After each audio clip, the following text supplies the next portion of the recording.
迎各位回到 Star C So Channel，感恩大家一直以来对频道的支持和喜爱，大家最近都过得还好吗？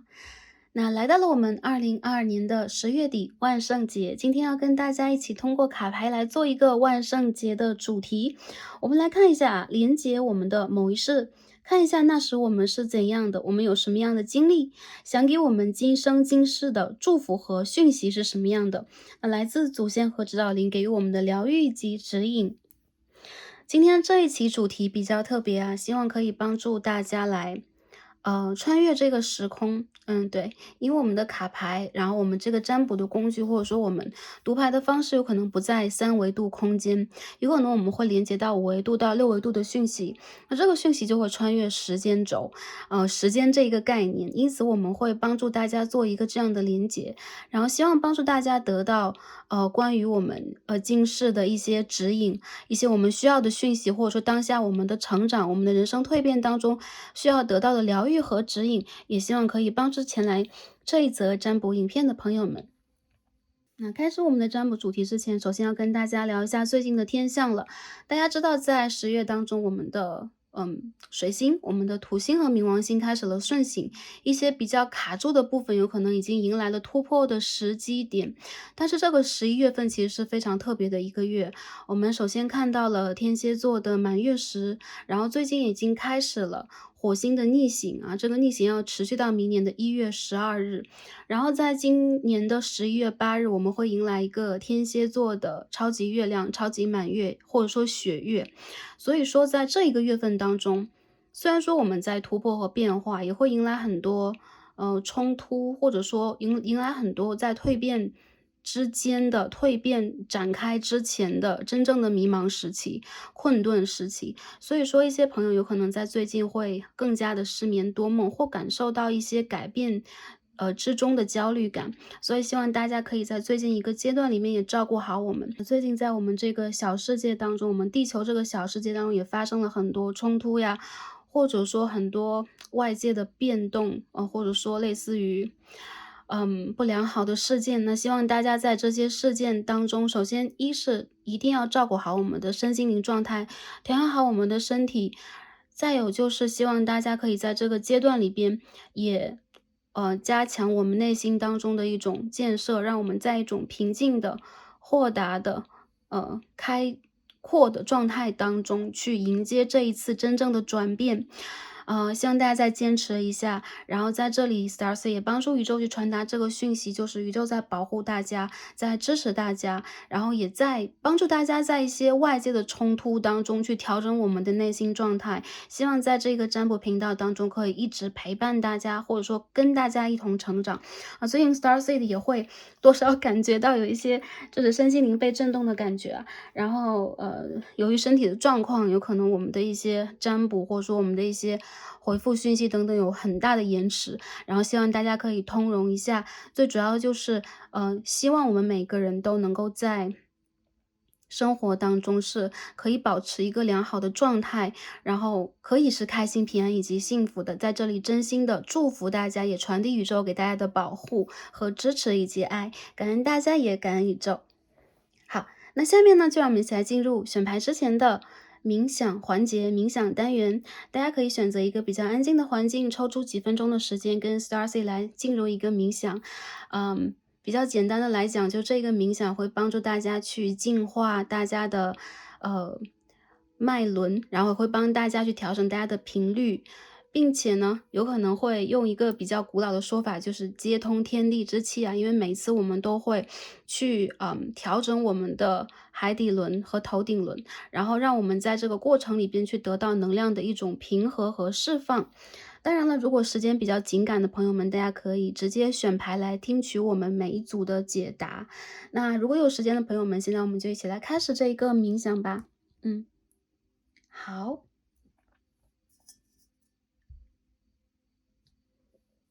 好，大家可以寻找一个安静的环境，或者说在安全的情况之下，可以放松身体，闭上双眼，让我们一起来聆听宇宙的声音。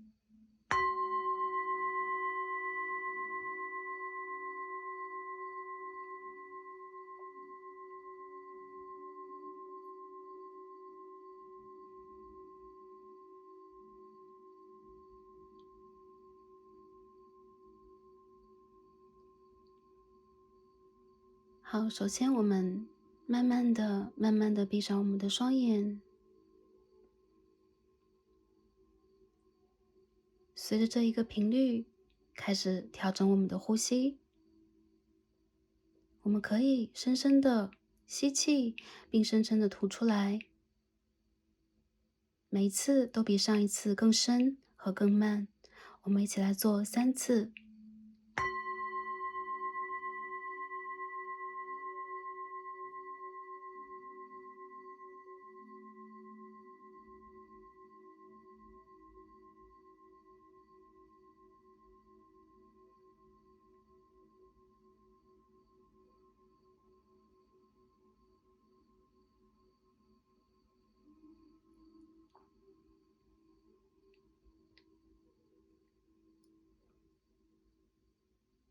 好，我们从头顶开始放松我们的身体，放松我们的肌肉以及神经。大家可以感受，在我们头上有宇宙送来的光芒，这光芒来自太阳，来自我们肉眼看不见的月亮，来自星辰，来自银河，从我们的头顶播撒下来，开始照射我们。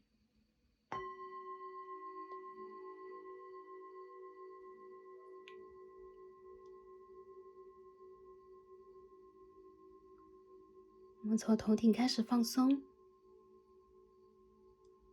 把力量一点点的归还给大地。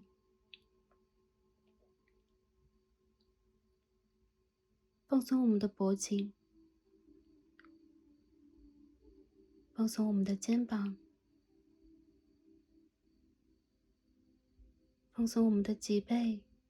我们的腰椎，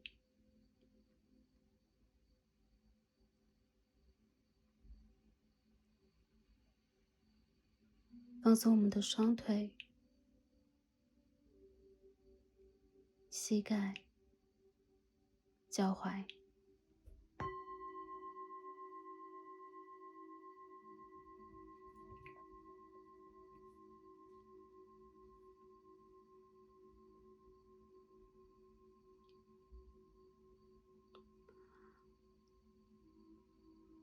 随着宇宙的光线从我们的头顶流淌向下，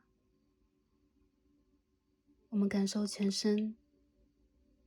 有了这个光线的温暖。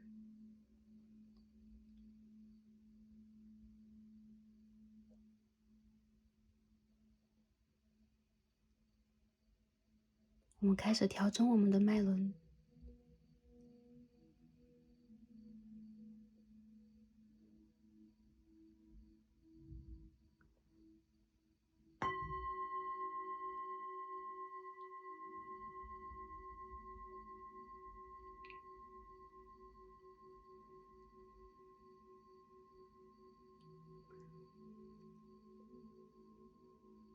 深呼吸，将我们的能量从脚底收回。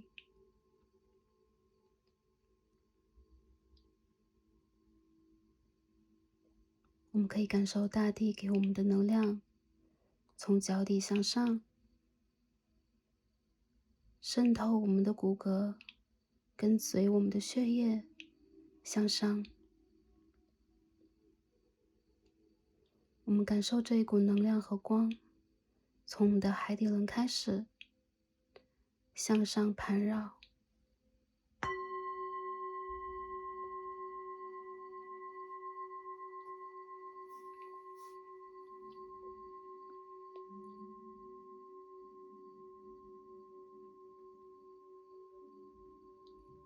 从海底轮开始，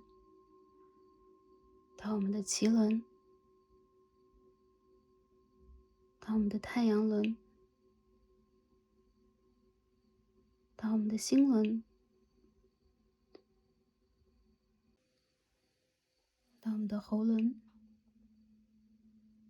到我们的三眼轮，直到我们的顶轮，这个能量向上，连接宇宙，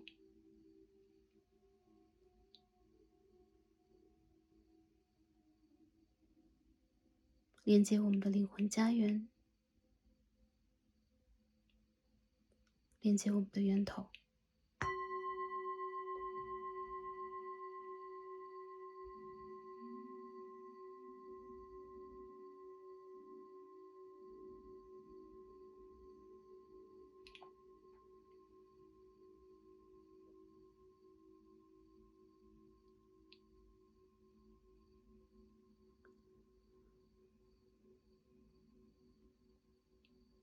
我们深呼吸，感受这个能量，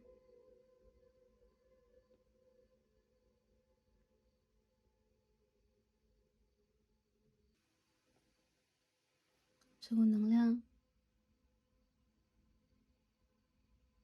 来自于日月的光辉，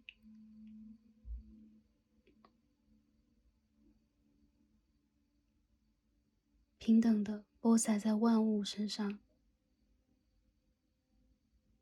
我们是万物之一，我们跟万物合一。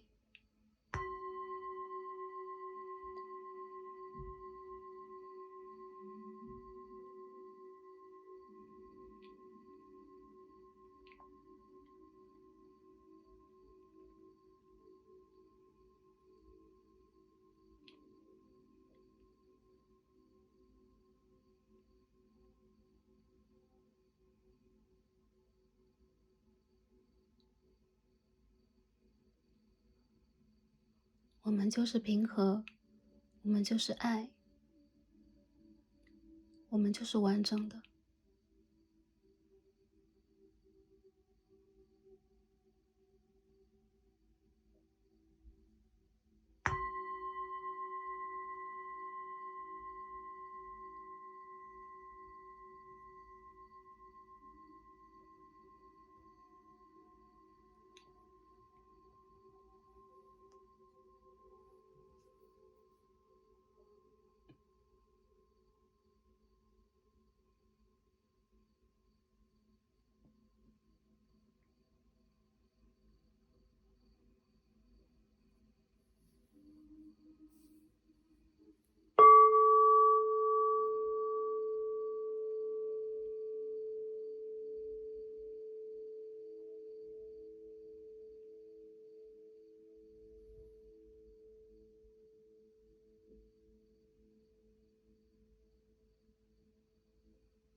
好，感恩大家，也感恩宇宙。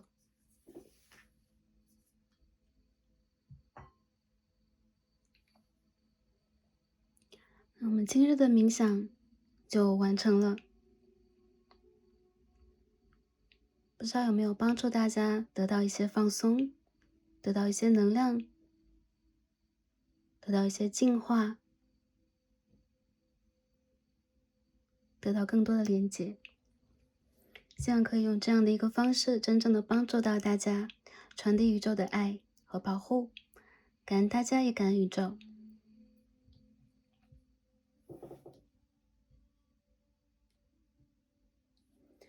好，那下面呢，让我们一起来进入今天的选牌。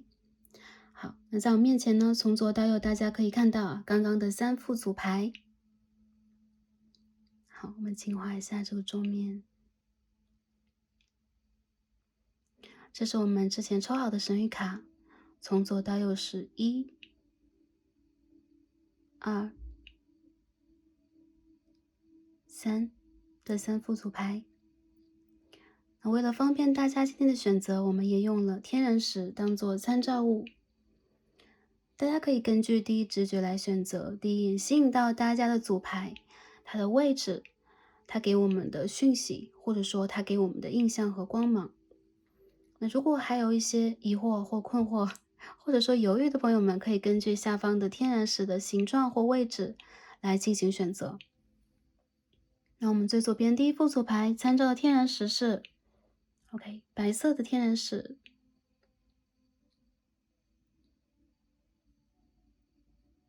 好，白色。我们中间的一副组牌参照天然石是好椭圆形的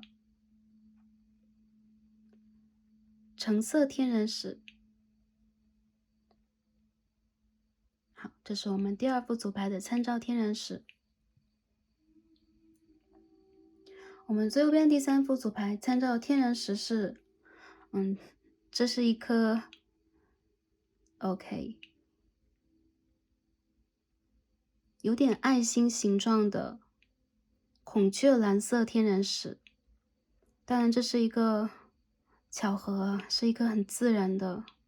不规则形状天然石，它呈现了一个爱心的形状，所以这是爱心形的蓝色天然石。好，这个爱心好标志哦。OK， 大家根据自己的第一直觉来进行选择。如果对多副组牌有感应的朋友们，也可以点开来试着听取和连接一下，因为这是一个大众占卜 General Reading， 有可能大家能量会分散在不同的卡牌当中。哪一副组牌是跟大家最有感应和连接的呢？哪一副组牌又是大家最感兴趣的呢？根据你的第一直觉就没错了。选好的朋友们，就让我们一起来进入今天的抽牌和读牌吧。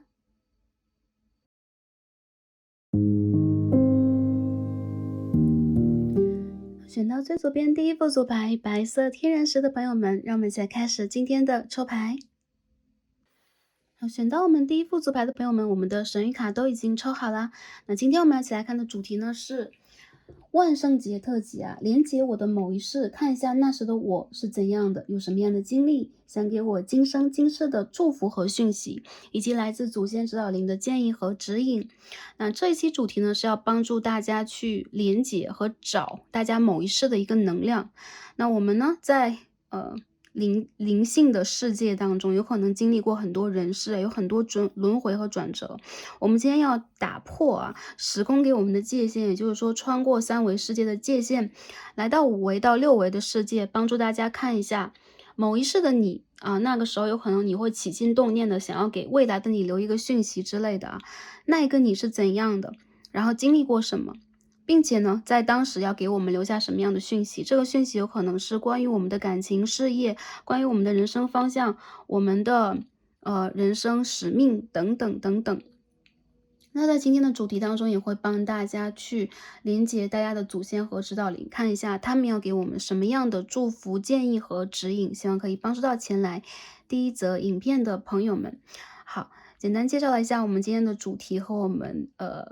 看这个主题的基本的目的或者说逻辑是什么样的。OK， 那我们一起来看一下大家选到第一副牌白色天然石的这一张指引牌是什么？ Karmic relationship，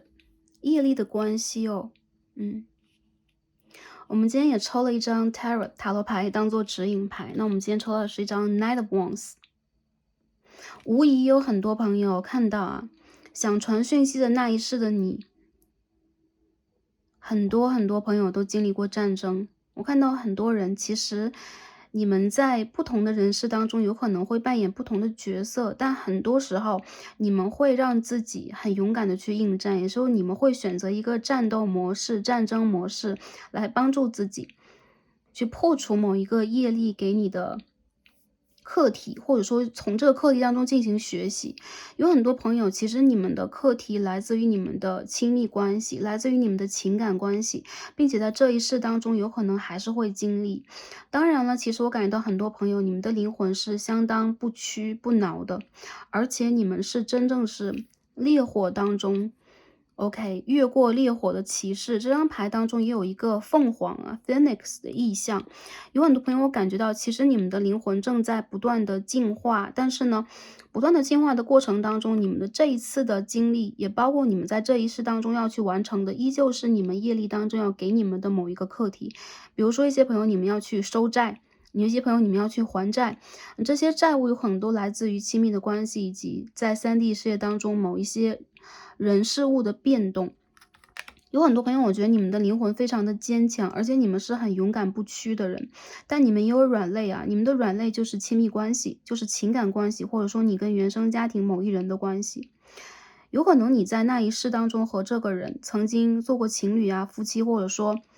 家人等等都有可能。但无论如何，我觉得啊，这些灵魂有可能会反复的来到你每一世当中。他们的存在其实跟你的存在是一样的，有可能要共同的去完成某一个使命，有可能是完成你们之间连接的某一层任务或者某一层成长。我看到有一些朋友，你们在这个过程当中，有可能正在很艰苦的去学习，比如说你们不得不去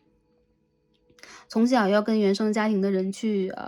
比如说经营，或者说经历一些让你觉得很难以去平复的问题，或者说复杂的关系。还有一些朋友，有可能你们在这一世当中会出现很多变动和变化。那我们知道，其实你的灵魂有可能和你的能量也是一样的啊，在你某一世当中也会展现出同样的一个形态，就是你其实是一个冲破战场，或者说你是一个冲破阻碍的勇士，你是一个骑士精神的人。很多朋友你们身上展现出来是阳性能量，所以来传讯息的这一个你，当时应该是一个男生，或者当时应该是一个比较偏阳性能量的人。很多人我觉得其实对于你来讲，你的内心当中有可能是会掀起一种呃，若有似无的或熟悉感啊，我的意思是有可能你在跟很亲密的某一些人互动或第一面见面的时候，你会感受到某一种很熟悉的东西。这个东西其实是你业力或者说你的灵性，你的这个灵魂认出彼此的一个征兆。有些人我感觉到，其实你们在这一世还是哪一世啊？每一世当中层层叠叠的经历都在去教你，让你去通过不只是战争的方式啊，或打破某种局势的方式，也在通过去平复情感、平复伤痛的方式，去真正的安慰自己和抚慰到自己。我觉得你们有这种战争创痛啊，有可能你们的灵魂曾经经历过战争打斗，然后你们经历过颠沛流离，以及某一种愤怒和不安全感和恐惧感。有可能对于你们来讲，其实内心深处非常需要的是极其有安全感的，而且是可以让自己去感受到有吸引力的情感连接。但对你们来说，情感依旧是很大的一个课题。然后我看到，其实你们在这一世有情感连接的对象，应该是上一世遇见过的，所以那一世的你想要给你一个传讯，比如说应该注意到某一人的存在，或者说有可能会有一些讯号给到你们，去完成你们业力当中的某一个课题。具体的，我们一起来抽这个 Tarot， 我们一起来看一下塔罗牌给我们能量是什么。第一张 Five of Wands，OK，权杖的5号，我们继续来看一下塔牌要给我们的能量是什么样的呢？第二张是 Eight of Wands， 全部都是火象呢，就权杖的牌能量很强 ，Strength 力量牌。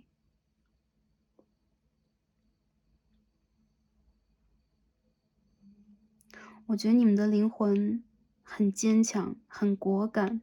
还有就是会让人很疼惜，因为你们其实在那一世当中遭受过很多不公平的对待，你们有可能被俘虏过，你们有可能被驱赶过，或者说你们有可能不得不为了捍卫自己的家园，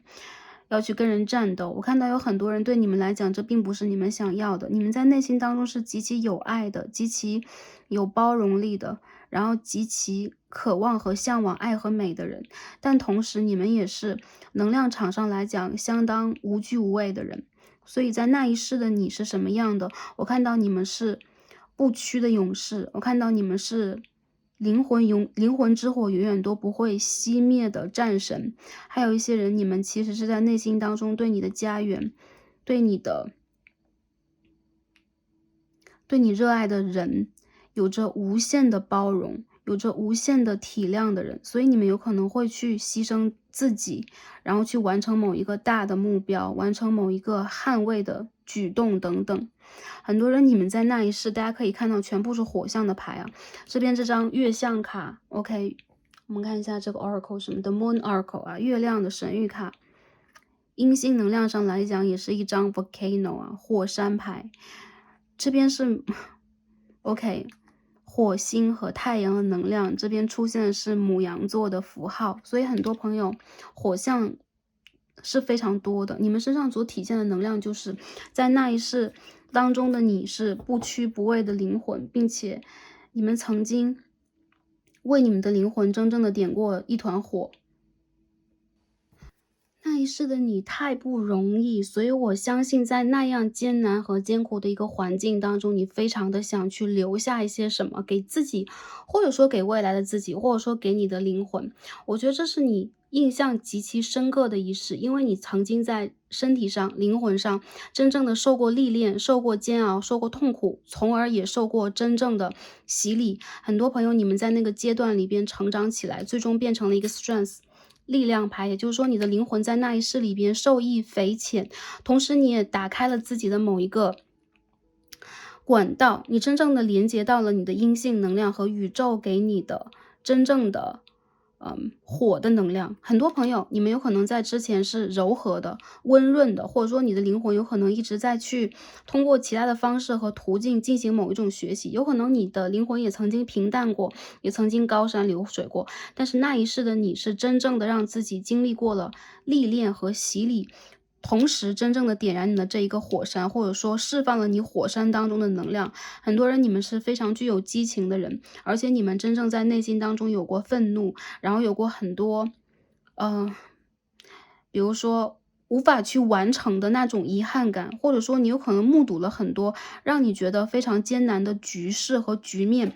你有可能在那一世当中，不只是因为战争，也会因为其他人对于你的反对，有可能因为你没有办法让自己成为真正的具有能量和力量那个族群，你曾经突破过，所以这种突破的能力有可能会留下给你，让你在这一世当中也受益匪浅。比如说你有可能会更加有勇气，有可能更加容易去战胜艰难的局面，有可能你在那个阶段里边过了关之后，你的灵魂就变成了一个更加厚重的人。很多人我觉得你们曾经是战神，所以说你们有可能注定要投生在那样的一个局面当中。还有就是在那个局面里边，你是没有办法让自己完全沉下心来去爱、去感恩、去拥抱，或者说去用灵性的方式去探索和突破什么。这边权杖8是逆位的，也就是说很多人你们有可能被迫的流离失所，离开家园，你们有可能需要让自己去拿出非常非常多的勇气和能量。在那个时候，你的指导灵，特别是动物指导灵，也帮了你非常多。所以我看到你们也有可能连结啊，产生了非常深厚的感情啊，产生了非常深厚的一个灵性的管道，然后或者说灵性的一个链条，一个美丽的灵魂的家园就此诞生。很多人其实你在那一世当中的灵魂，我觉得相当的不容易啊。因此在当下这个阶段里边，你们有可能多多少少也会感受到这样的一股能量，或者说吸收到某一种能量，让你突然的在某一种艰难的局面，或者说跟人进行一个，比如说明刀明枪的战斗，或者说你有可能在工作的环境、学习的环境、生活的环境当中路见不平会拔刀相助，因为你的灵魂深处留下的是一种战神的能量，是火给你的能量。一些朋友你曾经是火象星座，有可能这一世你是火的对宫，比如说你是牡羊座的对宫，你就天秤座，你有可能是射手座的对宫是双子座，或者说你有可能是狮子座对宫水瓶座，就是你身上会体现出某一种风的能量。有些朋友我感觉到你是有爆发力的人，你的灵魂是有爆发力的，所以说你不管在哪一世当中，都很容易让自己成为一个领导者，成为一个优先者，或者说你容易让人看到你的力量，你不是一个只会比如说只会动口的君子，很多时候你是一个能够拿出你的行动能力，拿出你的一种突破能力，让人看到你的人。有很多人我觉得你的灵魂是不屈于人后的，所以他们有可能会留给你很多自信的光芒，或者说胜利者的光芒等等。当然了，如果你们经历过战争的话，我看到你们最后是胜利者，而且你有可能是留到最后的人。所以你们在经历某一种艰难的局面，竞争也好，残酷的生存局面也好，你们是非常有把握去让自己成为优先者的人。我们看一下那一世的你想给自己留下什么样的讯息？这张牌要飞出来了，这张牌也要飞出来 ，Ace of Wands in reverse。好，我们继续看一下，第3张牌是什么 ？Six of Swords 飞出来了啊。第一副牌的朋友，这个牌都在飞，也就是这个能量是比较强的。当时你要告诉你的就是，你已经有了足够强大的一个灵魂家园了。金币的10号，你的灵魂家园当中，特别是你的祖先给了你很多很多，所以你在这一世当中可以说是不用费力去担心自己的某一种，比如说温饱啊，或者说生活状态等等。属于你的战争已经结束了，你已经回家了，所以你的灵魂想告诉你的就是，你有一个强大的家园，你有一个非常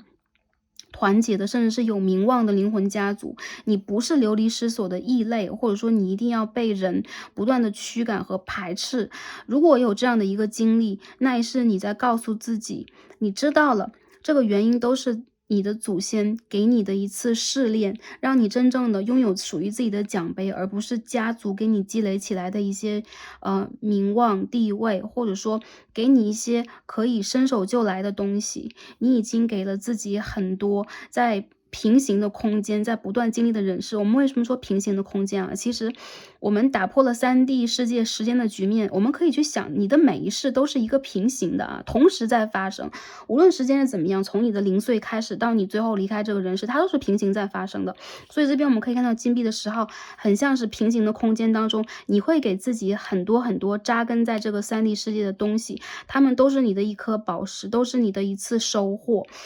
你的战争已经结束，原因就是你最后回家和归家的时候，你终于感受到这种归属感，也包括你的灵魂到最后也可以感受到你的祖先、你的指导灵、你的家族给你的支持是什么样的，所以你们不会再颠沛流离失所。在这一世当中，你会真正的让自己看到和平的，OK，或者说平和的，或者说一轮新的旭日正在你的东方上升，正在升到天空当中，你正在往那个方向去走，所以你的灵魂是永远都不会熄灭的一团火焰，并且它并不只是在教你如何用这样的一个方式去打破外界给你的束缚，去战斗，也在告诉你如何用你自己自身的能量去打破当下的一些束缚。那时候的你想告诉当下的自己啊，就是在这一世当中，很多人你们有可能会投生在一个不错的原生家庭，或者说你会有一份不错的工作，有可能你会连接到更多的人，或者说跟你有业力关系相同的人。有一些朋友，那一世你在告诉当下的你，你不会再让自己去处在某一种艰难局面当中，因为你已经经历完了。还有就是你们有可能在物理上，在这一世当中会远离你的原生家庭，会去做一些完全不同的事情和探索，比如说跟你原生家庭不一样的事情。哪怕你拥有某一种机会或事业上的机会，有可能你会在未来离开这个事业机会去做一个全新的探索，原因就在于你的课题做完，你的业力还完，你的一些事情完成了之后，你就可以去寻找你灵魂真正想要的自由。你会真正找到你的困窘，你的阻碍给你的一些解决问题的能力和能量，它会给你带来真正的解决方法，而你的灵魂永远都会在最后让你看到希望是什么。所以说，你们当下哪怕是会困惑，哪怕一些朋友你们会暂时的有一种，我又流离失所了，或者说，我当下不知道自己该怎么完成我自己想要去走的那条路。还有一些朋友有可能你们会在感情上，也包括跟原生家庭的连接上，有一种在跟外界对抗的感觉，有一种孤独感。这种孤独并不是内心深处你一定不得不去做，就是一个人。很多人我觉得这种孤独是你不知道你的灵魂完全想要什么，或者说在某一个阶段里边，你不得不去面对你没有准备的一些情况和局势，灵魂在告诉你，你完全可以去完成它。原因在于这个能力、这个能量已经在你的灵魂深处了。当你真正可以去找到它的那一天，这个课题你也已经迎刃而解和完成。所以当下一些朋友有可能你们处在一种卡住的局面当中，但是在不遥远的未来，我看到是6个月之后、半年之后，不管是什么时候来看这个占卜的朋友，如果是当下，就今年的11月来看占卜的朋友，明年的4月就是你突破大关的时候，4到8月。所以说当下这个阶段里边，你们有可能反复的去经历过，或者说你有可能会重现一些在那一世里边你去经历的局面，比如说冲突、矛盾啊，比如说有点郁郁而不得志的一个感觉。但是你是相当高傲的人，你是相当有能量的人，你知道自己应该获得什么。所以在当下里边，很多朋友在第一组，我感觉到有可能首先是你们个人成就的一种改变，或者说给你们的一种鼓励啊，这是第一个讯息。很多朋友我感觉到啊，关于你们的这个情感层面，有一些朋友我觉得有可能对于你们来讲也是当下处在了一种对抗期啊。这边有 Page of Wands， 这边是 Knight of Wands 啊，都是权杖的人物卡。也就是说，很多朋友你们有可能无法去对抗原生家庭给你的某一种阻碍，或者说经济，或者说现在外面一些很复杂冲突的局面，有可能会让你觉得我想要去展现的情感状态连接的某一种模式，好像完全偏离了你当时想要的。但是这个阶段 Ten of Swords in reverse, Ace of Pentacles， 一切已经马上就要结束了。很多朋友你们的曙光将出现在今年的冬至时刻2个月之后。未来看这一组的朋友也是一样，2个月之后你自然而然会找到某一种突破当下状态的方法，或者说你会完全找到那个突破局面的钥匙。一些人你们会重新开始，比如说你这条路走着走着会觉得我有点迷，有点迷路，有点不知道该往哪里去走的感觉。在过了这一个阶段之后，你会真正的看到远方是什么样的，真正的朝阳是什么样的，你的能量是什么样的，你将会有一种能量的平复。有一些朋友他有可能是你的转职，有可能是你在地理环境上的一种变动，还有一些朋友你们的这种混乱的局面终于迎来了一个尾声。所以 Ten of Swords 逆位和2张1号牌也代表了你们在当下的一些事情将会得到完成啊，将会真正的完成。所以说某一个阶段有可能我们会遇到一些不是特别顺利的局面，或者说你们有可能要去选择，你们有可能在当下会觉得我在经济上也好，事业上也罢，或者说我的创业，我的感情的落定等等，会处在一种非常二元对立的一个局面里边啊。这边有 Two of Pentacles， 这边有一张 Knight of Pentacles， 也就是说你真正能够去决定自己的路途，你真正能够让自己稳定的、踏实的重新跨上你的战马，你终于可以让自己在一种内心冲突的状态当中离开，是在未来2个月。为什么你会有这种冲突？因为首先在你的灵魂深处，你是相当的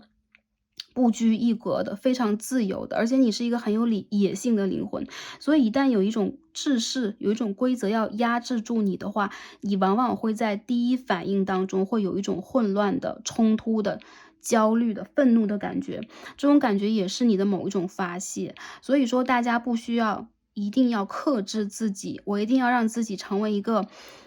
任何时候都十分彬彬有礼的，十分举止得体的，非常大方包容的一个人。我觉得其实你们是有大将风度，但是你们确实有的时候脾气和做事情是非常急的。我看到很多朋友，你们将会迎来属于你们的第2个春天，这个春天有可能是事业上的，很多人有可能是财富和财路上的，有些人你们有可能当下在做选择，那我觉得新的选择，或者说在2个月之后，你会自然而然的得到某一种选择。如果是旧的和新的，我觉得你们应该选择新的。如果是关于人的关系的话，我们在这一组当中虽然抽到了 karmic relationship， 但是关于爱情的这件事情，我觉得并不是当下你们要 focus 的重点。又抽了一下，又出现了一样的牌 Knight of Pentacles， 一步一步慢慢来。如果在上一世那一世要传递给你讯息的那一个你是一个战士的话， Knight of Wands 火的骑士，你在这一世当中会变成一个金币的骑士。金币的骑士代表什么？稳定，代表了一种循序渐进，代表了真正的保护，或者说你已经生活在了完全的和平的年代、自由的年代，你会让自己拿出你的盾牌，看一看啊，外界的局势是什么样的，并且给自己一个相当稳定的反馈。这个反馈代表了情绪上的，代表了物质上的，代表了生活的稳定性上的。一些朋友，我觉得你们有可能天生就爱自由，有可能你现在所处的这个物理环境，比如这个城市、这个国家，并不是能够让你完全有一种安全感的地方。你的海底轮、你的脐轮有可能当下处在了一种非常波动的状态，能量时而强时而弱，非常的耗费你。所以说那一世的你想告诉当下你，就是你会真正的从你的灵性深处发生某一种转变。你曾经做过战士，你曾经是一个勇士，但这一次在你处理问题，在你看待问题的时候，你唯有把这些交给时间，而不是拿出你的宝剑，拿出你的权杖。在这一瞬间你是安全的，而且你会有一个相当不错的，我们说啊，原生家庭也好，或者说它有可能是你的灵魂家族，有可能是你所处的某一种工作环境，它是有托底的，所以你不会真正的去，比如说堕落、失去，或者说真正的我们所谓的颠沛流离。很多朋友的 magician 呢，你们会让自己成为一个我指哪打哪，我指什么来什么，我可以吹响号角去引发万物，引动万物啊，会召唤大军的人啊，这是一个魔术师的能量，也是一个比国王还国王的一个勇士的能量。所以我觉得啊，我们可以看到有一只白色雄鸡啊，这个破晓能量已经出现了，所以这个能量让我感觉到你们真正的可以去显化、引领，或者说改变你当下状态的那个能量，当然已经马上就要出现在你们的世界当中了。我要去找一下这个能量还有什么要给我们的啊，Great Fortune， 也就是说 OK， 你的灵魂在帮你存钱啊，为什么啊？那一世的你，那个古老时代的你，在把很多财富带到你的生活当中。Main female，OK，女性能量，我们看一下女性能量会有什么 ？Message of concern，OK，我们看一下 Sudden wealth，OK，很不错啊，还是一样，我觉得第6排的朋友，你们在等待的。你们在等待的应该是财富、工作、事业上的落定。很多人你们的财运会在未来，特别是进入了2023年当中啊，你们会有一次财富的爆发，然后这是你们显化得来，或者说你们的灵魂，我们讲通俗来讲什么攒人品嘛，攒人品得到了一笔财富啊。很多人我觉得这是一笔意外之财，有一些朋友这个财富来自于某一位女性啊，某一位女性能量会给你们财富。接着我看到一些朋友，你们有可能会在未来这个阶段里边踏上某一个旅程啊。这边有2张 message 啊，一些朋友我觉得你们当下有可能和某一个情感对象处于断联当中，当下这种断联的状态有可能会让你反而没有办法去期待和期盼什么，有可能你有的时候想要去等一个讯息，但对方有可能状态一直不良好，有可能他的经济和目前的情感状态比你现在还不良好，所以有的时候你会被对方带动你的能量，或牵动你的感情、情绪、你的状态等等。一些人有可能你们在等消息，比如说断联了，比如说当下你们处在一个天各一方啊，有可能在异地的关系当中，或者说对方现在的经济状态不佳，没有办法跟你把情感连接下去。我觉得其实你是这个关系当中的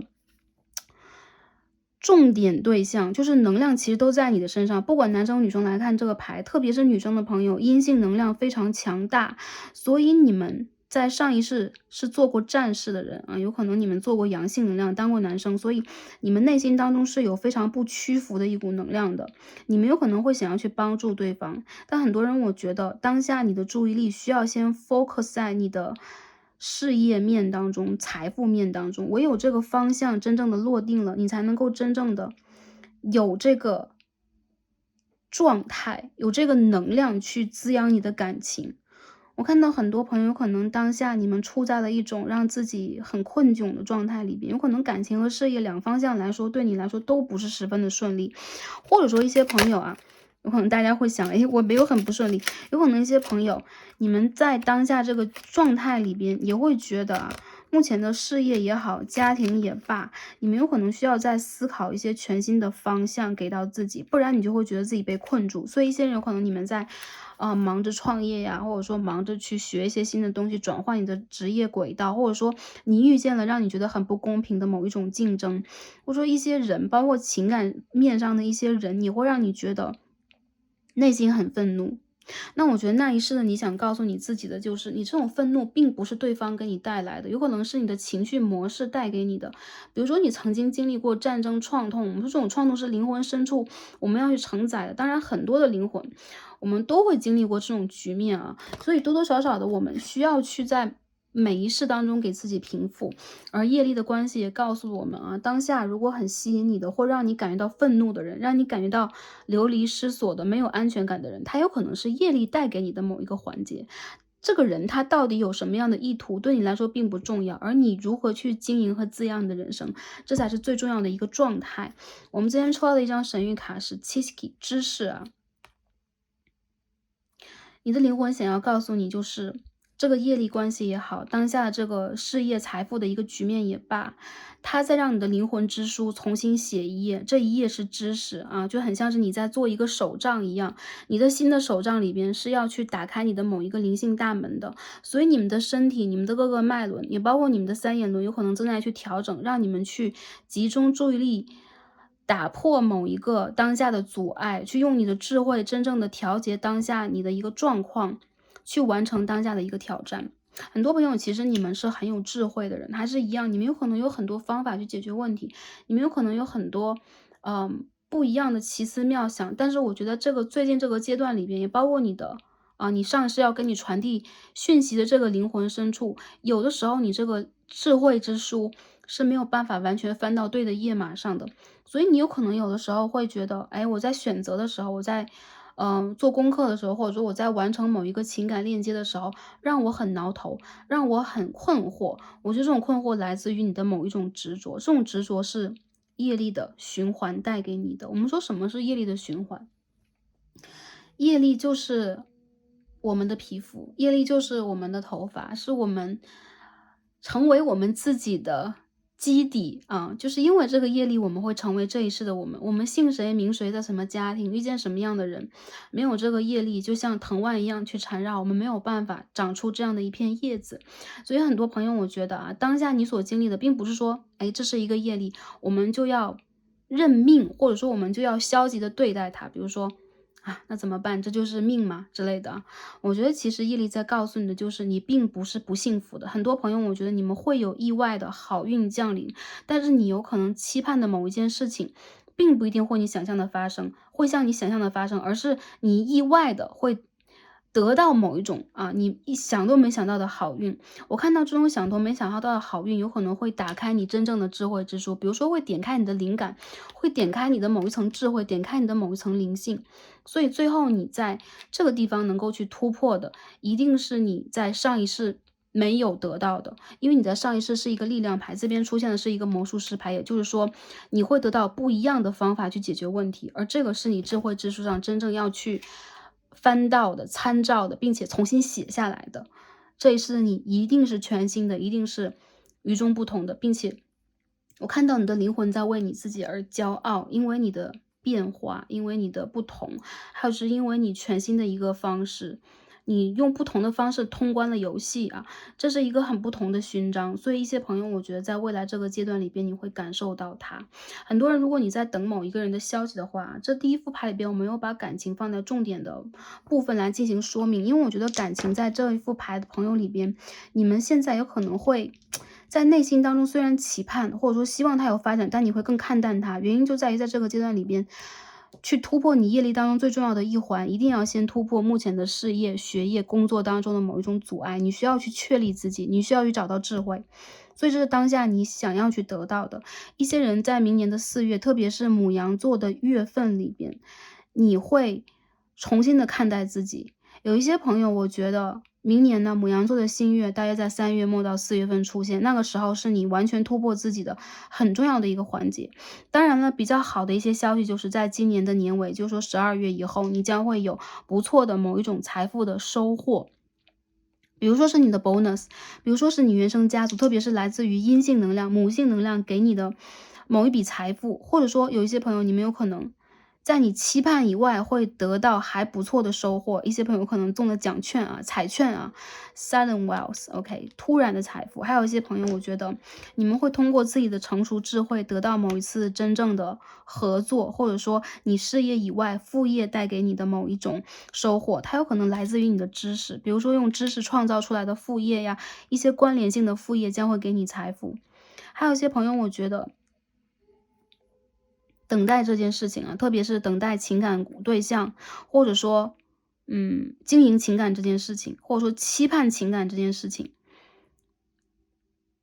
以及去等待某一个事件，比如说我在等一个公司给我的 offer，我觉得其实很多朋友你们会困住啊，这边有一张 imprisonment 啊，你们会被困住，困住的原因是什么？你们需要打通自己的思路啊，从这个被困住的局面当中，比如说，不是推荐大家去 gambling 啊，你们有可能需要去让你们自己打开你们现在的某一次，局限，比如说用一个全新的方法去解决当下的问题。如果你们被困惑的是情感的话，还是一样啊。话说回来，我觉得一些朋友你们会得到联络，你们会得到应答，但是跟你想的方式是不一样的。很多人其实你们已经在母羊的满月，就是天秤月当中10月左右，或上个月啊，如果未来看这个牌的朋友，上个月你好像已经决定了你想要什么，你好像跟宇宙已经许过愿了，所以宇宙会告诉你的就是当下不要恋爱脑。当你的感情或者说生活，有些朋友如果你的感情顺遂除外啊，如果你的生活的某一个关卡处在了不通关的局面里边，不要去执着它，把重点放在你最优先的这个地方 prioritize 你的生活，去把你的比如说我第一个愿望是什么，我第二个愿望是什么，最重要的是什么，第二重要的是什么，划分好它，你将会去在解决最重要的事情以外，看到一些可能性的到来。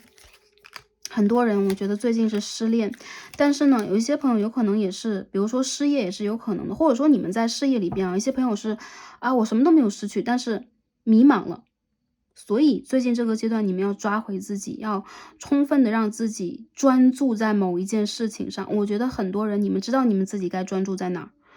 这是你们之前曾经尝试过的，或者说你们努力在滋养自己的某一个地方。比如说我在努力疗愈自己，我在去疗愈我的健康，我在去照顾我的某一个家庭成员。你们要完全的疗愈你们的阴性能量，原因就在于你们在那一世当中的阳性能量是破损的，所以连接起来，阴性能量有的时候也不足。所以说他有可能想告诉你的就是，这一次你选择的旅途是非常的需要 Empress 女皇牌，也就是说疗愈你自己的内心小孩，疗愈你目前所处的环境，充分的爱自己，充分的用金星的能量去营造和创造美，你将会真正成为转动命运之轮的这一个女神啊。当下如果你的命运之轮处在了逆位，比如说你现在最近并不是很顺畅啊，有一些事情你需要通过你的双手，因为这边2张牌都是有这个纺车的能量，这边是命运的3女神，这个 Wheel of Fortune 是逆位的，但这边我们看到皇后牌正位的，她的手上也有一个纺车，而且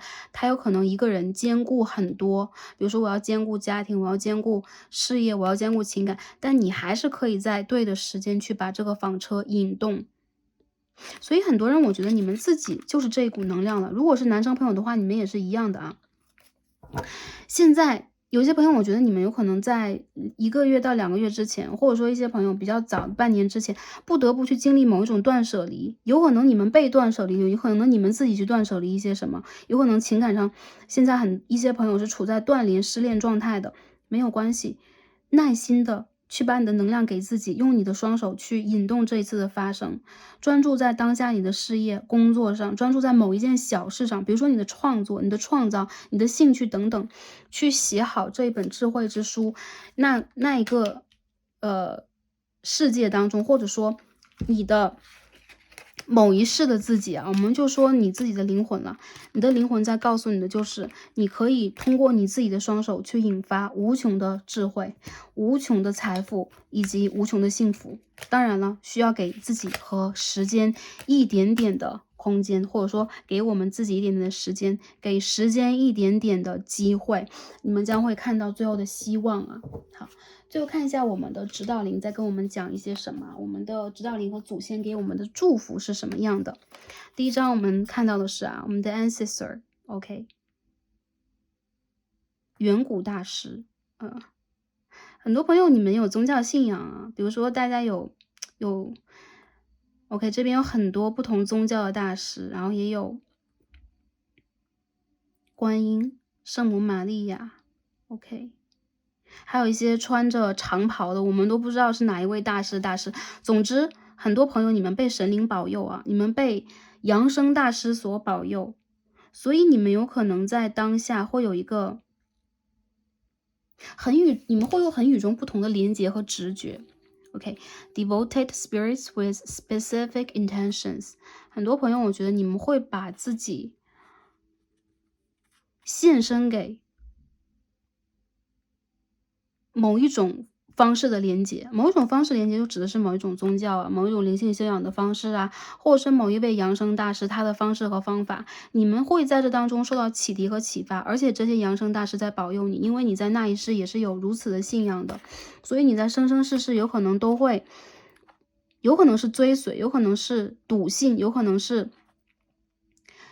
献身，或者说你有可能会真正的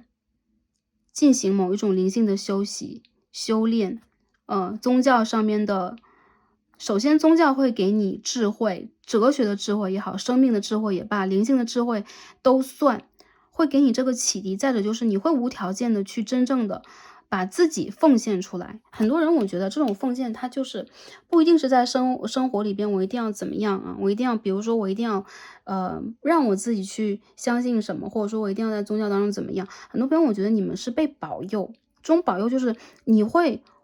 真正在逆境当中出现希望，你会真正的比如说绝处逢生，比如说转危为安，或者说你会在某一个阶段里边突然的就会出现贵人和好运。很多人我觉得在未来这2个月到半年期间，由于神灵的保佑，由于你被真正的眷顾，你们会看到一些新的希望在哪里。所以很多朋友我觉得你们可以去连接你们的指导灵，连接你们的高我，连接你们的神灵，去把你们真正的愿望拿出来。还有就是灵性修养对你们来说是必经之路，所以并不是说在对大家做一个什么样的要求，只是告诉大家，如果你们有此 intentions， 有此直觉，有此灵感，有此感受的话，你们可以让自己去多学习，然后多通过书籍的方式，多通过连接的方式去感受，你将会在这个过程里边去冲破你的某一种业力给你的阻碍，有可能你会突然的让自己眼界大开，或者说你的这个吸引力会变得更强。就吸引力的指的是财富上的、情感上的、个人能量上的啊，你将会有一次全新的突破。好，第2章 Animals， 我们这边出现一张力量牌啊，也可以看到这个 Animal 能量。一些朋友你们有可能很爱小动物，还有一些朋友你的动物指导灵在你左右，总是会保护你，给你传讯。一些朋友可能不知道，就是或者说会好奇，动物指导灵是谁呀？在我旁边在干嘛？他们其实生活在其他的一个，或者说他们在其他的维度进行修行啊，但是跟我们其实是一个镜面的世界，所以那个世界其实跟我们一样，当然也有不同的部分啊，比如说也有城市，然后也有空间等等。我觉得其实很多朋友啊，你们自己有可能做梦啊，或者说在你们的人生当中经历过某一个阶段，你会有感受，很神奇的感受。还有一些朋友你们会因为以前曾经饲养过某一个宠物，然后你的动物指导灵和你的宠物关系非常的近，所以说有可能它会幻化或变成你的指导灵，或你的宠物它就是你的某一个指导灵的化身等等，都是有可能的。Animals 告诉大家，其实你们可以通过动物指导灵来去进行一个更高层的连接，还有就是在满月的时候，你们可以去进行许愿，你们的愿望很容易被动物指导灵盖到，然后会帮助你去实现你的愿望。你们是被足够保护的啊，第一副牌的朋友。然后在你之前人世中的自己也在告诉自己，当下的你是被保护的，所以很多时候这边都是一些盾牌的一个能量。你们会从火变成土，所以这一世当中很多朋友你们非土象就是风象，或一些朋友你们身上带有火的能量比较强比较重，这都没有关系，无论星座体现出来是一个什么样的状态，这副牌的朋友，其实你们跟其他的维度的自己、其他的空间的自己、其他的时空的自己，一直都是有联动的啊。天王星的双子七宫，你们在共同学习、共同进步、共同成长，然后从三维的世界当中真正的脱离出来，然后回到你们真正灵魂的本源。这个源头是在帮你记载知识的，正在去帮你充实你的阿卡西记录、阿赖耶识。然后你的这种联动，你的这种比如说我要去下载一些阿卡西记录等等，也会通过你去增长智慧，或者说连接你的祖先和神灵，来帮助你去进行这一次真正的体验和探索。所以我觉得很美好，这一切其实也在告诉第一副牌的朋友，未来一切都会风雨之后一定会出现无穷的就彩虹，或者说美丽的彩虹的光圈将会出现在你的世界，而这个彩虹是你带到你的世界当中的。这个月天蝎的满月啊，11月的8日，一些朋友你们需要去放松，还有就是一些朋友，我觉得你们需要在这个满月时，特别是满月的时候，如果未来听到这个占卜也是满月的时候，你们需要在家中放松或进行某一种冥想，或者说你们可以去泡一个澡，早一点休息，然后你们可以在睡前听一些冥想音乐。总之，你们非常的需要让灵魂轻松放空，然后去离开之前的某一种暴躁的局面，或者说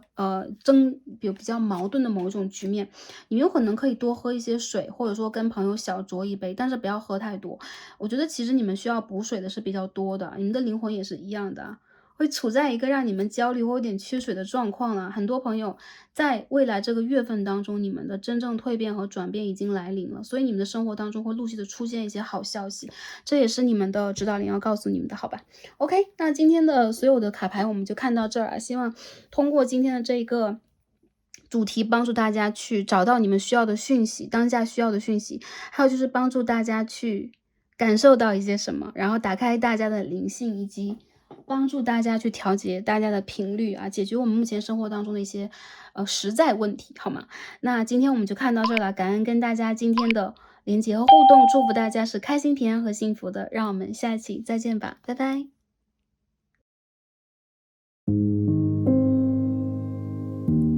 选到我们的第二副组牌橙色天然石的朋友们，让我们再开始今天的抽牌。好，第二副组牌的朋友们，我们的神谕卡都已经抽好了。那今天我们一起来看的主题呢是万圣节特辑，来连接我们的某一世，看一下那时的我是怎样的，经历是什么样的，想给我们今生今世的祝福和讯息，来自祖先和指导灵给我们的疗愈和指引。那我们今天的主题呢是基于在我们的灵魂成长的过程当中，要在不同的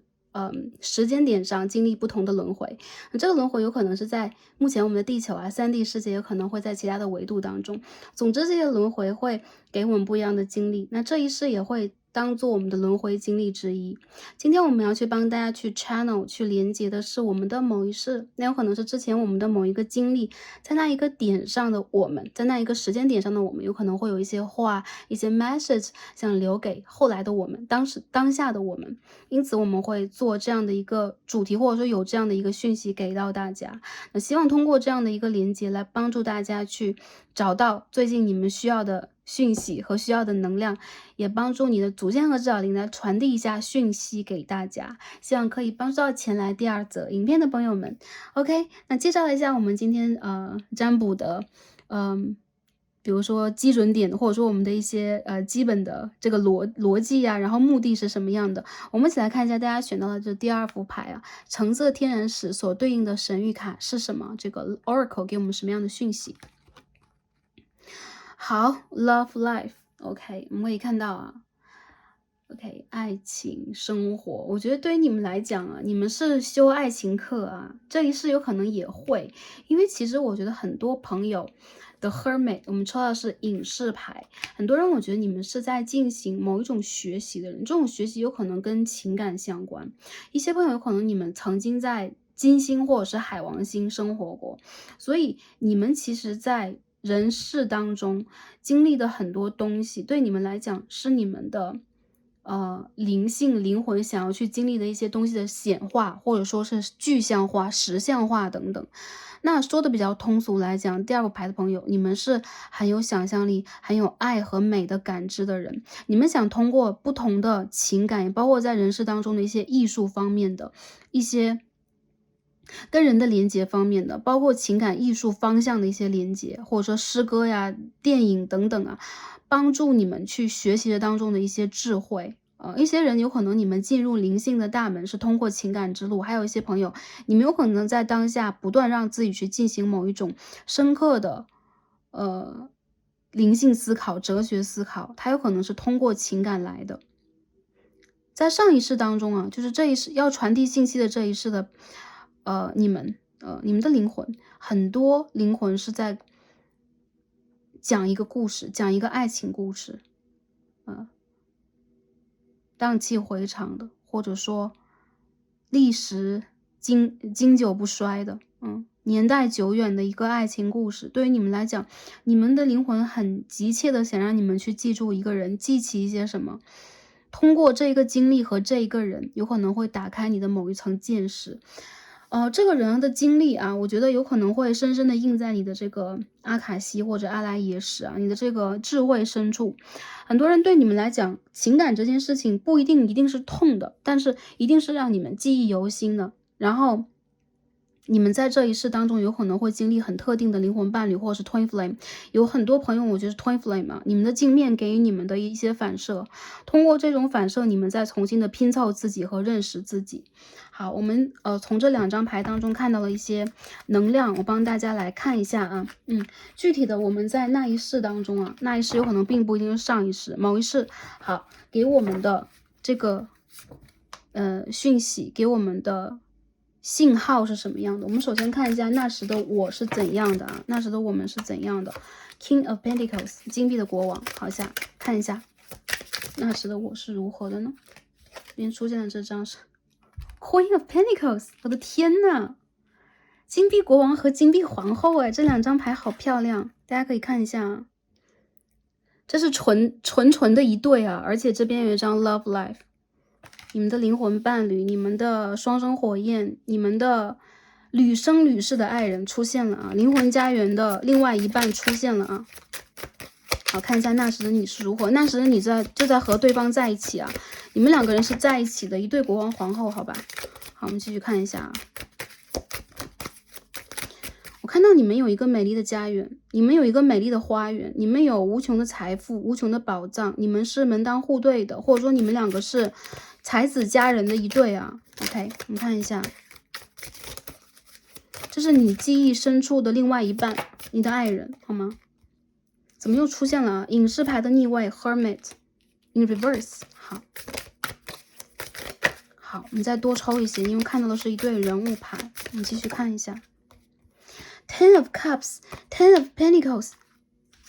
你们曾经有过一个极其圆满的、美丽的家园或王国啊！很多人对于你们来讲，你们在那一世的财富是丰收的、丰厚的，或者说你们这个牌排好之后，你们金币皇后是金币的10号，金币的国王是圣杯的10号 ，Ten of Cups， Ten of Pentacles。我看到啊，第2副牌的朋友。跟这个人相遇在一起，应该是，还是一样门当户对。然后呢，你们2个人是互相有约定、有福报，然后有你们的灵魂家园的支持的人。也就是很大程度上，这个人他要么就是来自于你灵魂的源头，也就是说，你和他是一阴一阳的 twin flame。还有一些人他是你纯的灵魂伴侣和灵魂家人。你们2个人在那一世相当顺遂的结合了，也就是说。有可能就是 the star，OK， 你们之间这种连结是珠联璧合的，然后也是，我看到有一些朋友是父母之命媒妁之言，比如说你们指腹为婚啦之类的，然后在那一世当中，你们2个人之间所建立的家园，你们建立的事业和财富，以及你们的子孙后代、你们的子嗣等等，都是你们对于这个星球给宇宙的美好的回馈和回报。我看到你们的 DNA 啊，因为这边有一张 The Star，OK， 我们是不是应该怎么遮挡一下 The Star？ 这边有OK， 这个女神的一只手拿的是血，然后一只手 OK，传递的是水啊，水在浇玫瑰花，然后血在浇莲花。我觉得这副牌真的是好美啊！我们要拿近一点来观想一下，观察一下这副牌啊。OK，这个血液在浇的是莲花，然后这边的水在浇的是玫瑰花。我们看到灵魂之树在燃着火焰啊，然后有一只鹧鸪鸟在看着我们的女神。所以我看到很多朋友，你们两个人所创造出来的，不管是共同的事业，比如说你们在同时做艺术，还是说你们在经营某一种事业，你们在经营一个王国，你们是有后代的。你们是真正在灵性上有突破和学习的，还有就是在那一世当中，我觉得你们有可能忽略了某些最重要的部分，因为这边隐士是逆位的，我们的指引牌是隐士，或者说你们两个人有可能曾经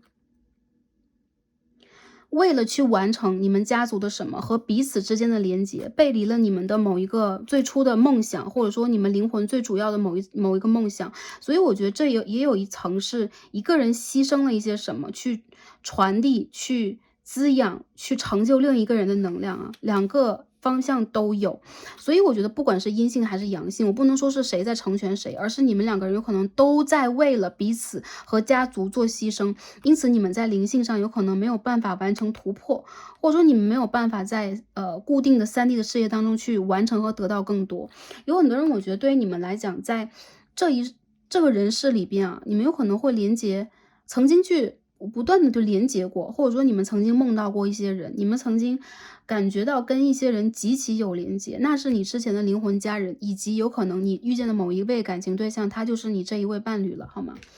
我们看一下啊，我看到在那一世你们的能量主要是什么样的？家庭完美，事业丰收，还有一些朋友，你们有可能有大把的金钱和财富，有可能你们会有很多的学生，你们有可能会有很多的，比如说员工啊，家人呐、侍从啊等等，在你们的周围。总之，你们其实是在去创造某一种很有影响力的事物。比如说那个时候你经营了非常大的一个企业啊，然后这个企业有可能影响了社会，影响了这个地球当中某一个区域的发展和发挥。我看到你们两个人是非常丰盛的一个连接，所以你的世界当中对待这个人的印象，也对待这个情感的印象是非常之深刻，以及你们给了彼此相同的东西，你们的血脉就此连接在一起了，因为你们是有子嗣和后代的，所以这是那一世的你的主要的一个形象和经历啊。在这几张卡牌当中，我感觉到，其实我觉得你们是那种比较会有高远理想，并且要去实现它的人。但是由于你们的理想比较高远，比如说你们在某一个人生阶段要去突破事业上的功课，财富上的功课，但是到了年长，我看到你们两个人陪伴彼此到很久很久啊，所以有可能这个人他曾经陪伴过你一生一世，所以一些朋友，我觉得你们有可能要去跟对方融合，因此放弃了你个人的某一种追求，个人的某一种道路。好，这是我看到的啊，这是你的经历和那一世的你所展现出来的金币的国王、金币的皇后。OK。我们看一下想传递给我们的讯息是什么样的。首先跳出来的是 Ace of Swords 啊，I'm sorry，Three of Swords in reverse， 宝剑的3号的逆位啊，三支宝剑。这边接下来是一张 Death 死神。好，我们再看一下，有一种无奈的感觉。我们看一下传递的讯息是什么样的呢？ Nine of Swords Devil，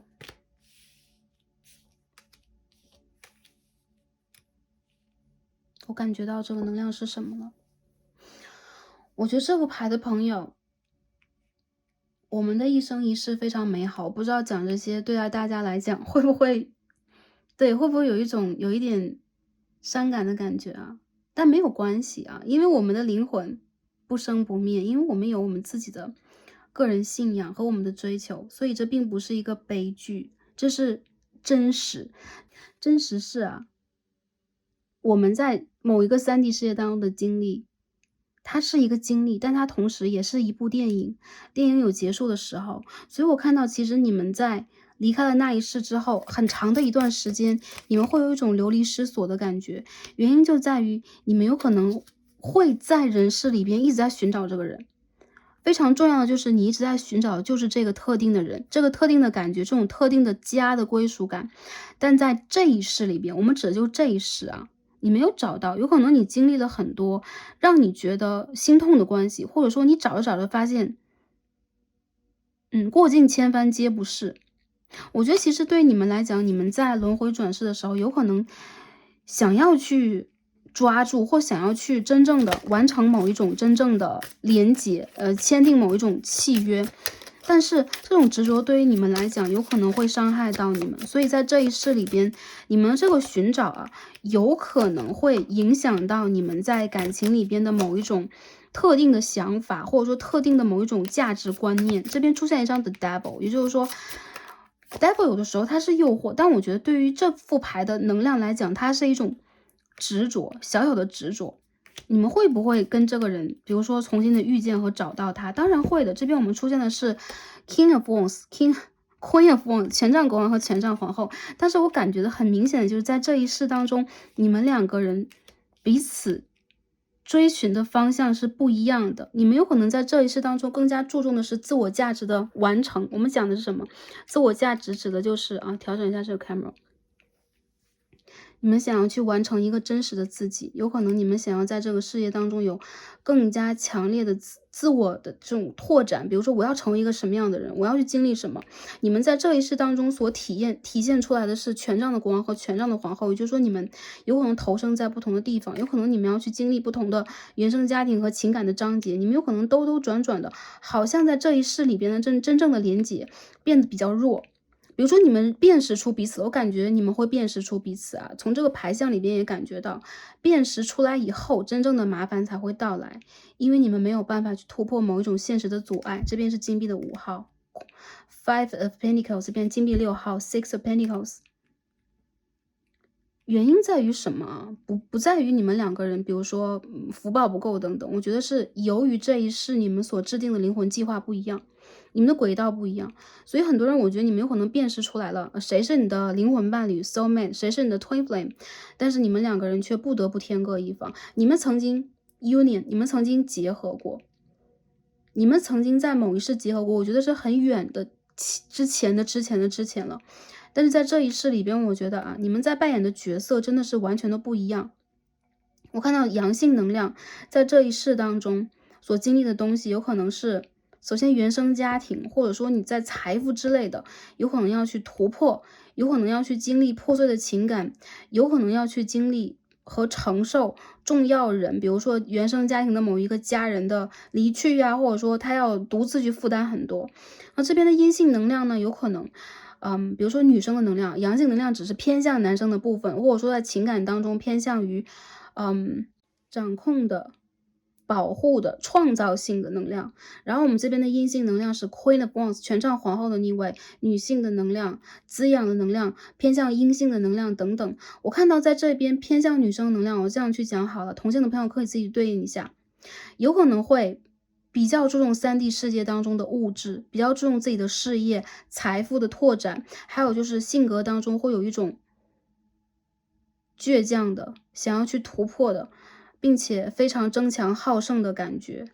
因此有可能不管是在情感里边还是事业里边，有可能就会去经历很多，包括挫折，包括个人的突破，最后会达到某一种高度。所以我觉得你们两个人之间啊，特别是阴性能量，我觉得是非常偏向于事业的，而且在感情里边，有的时候很想去战胜内心的孤独，所以有的时候会所托非人，或者说你们都会觉得，哎，我有种遇人不淑的感觉。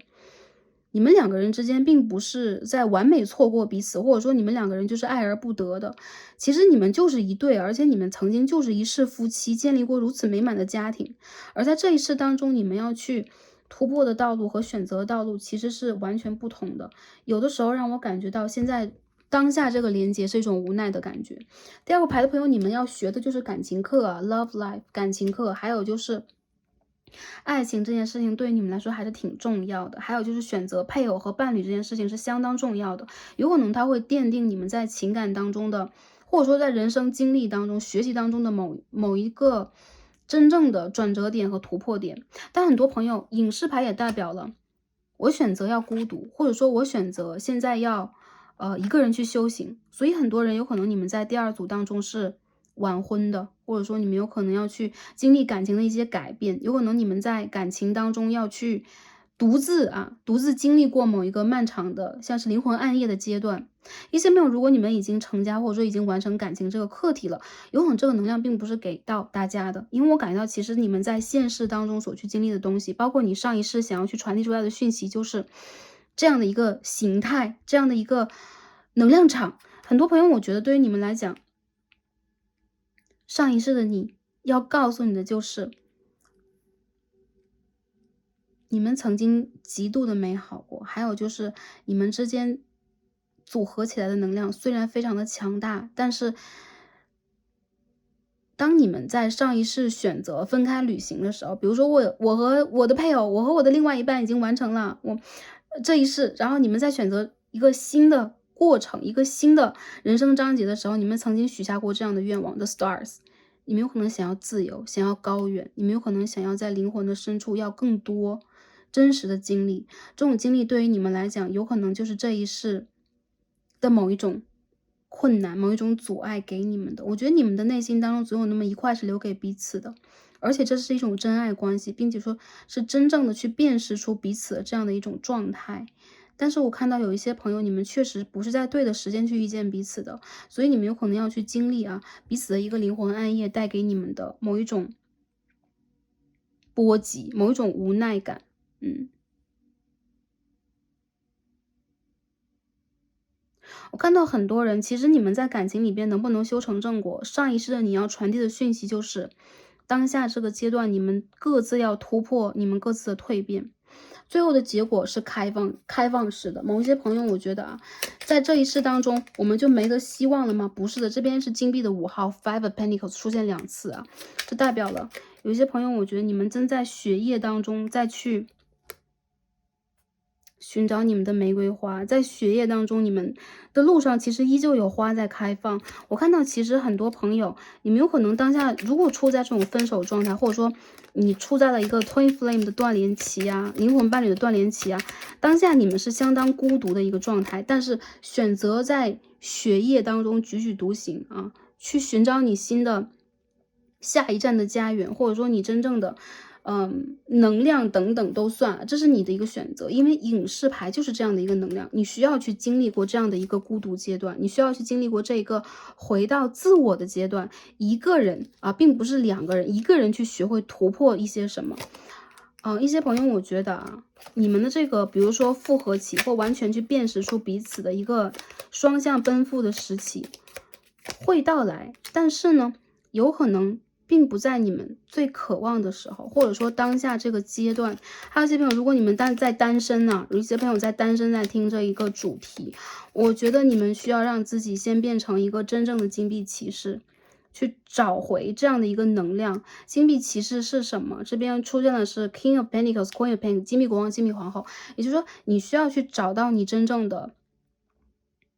物质上的丰满和丰盛，一次真正的成熟和胜利，还有就是一个稳定阶段。有可能在那个阶段，你们会有突破性的突破这个金币的5号，财富上的、外界的阻碍、困局等等，真正的一次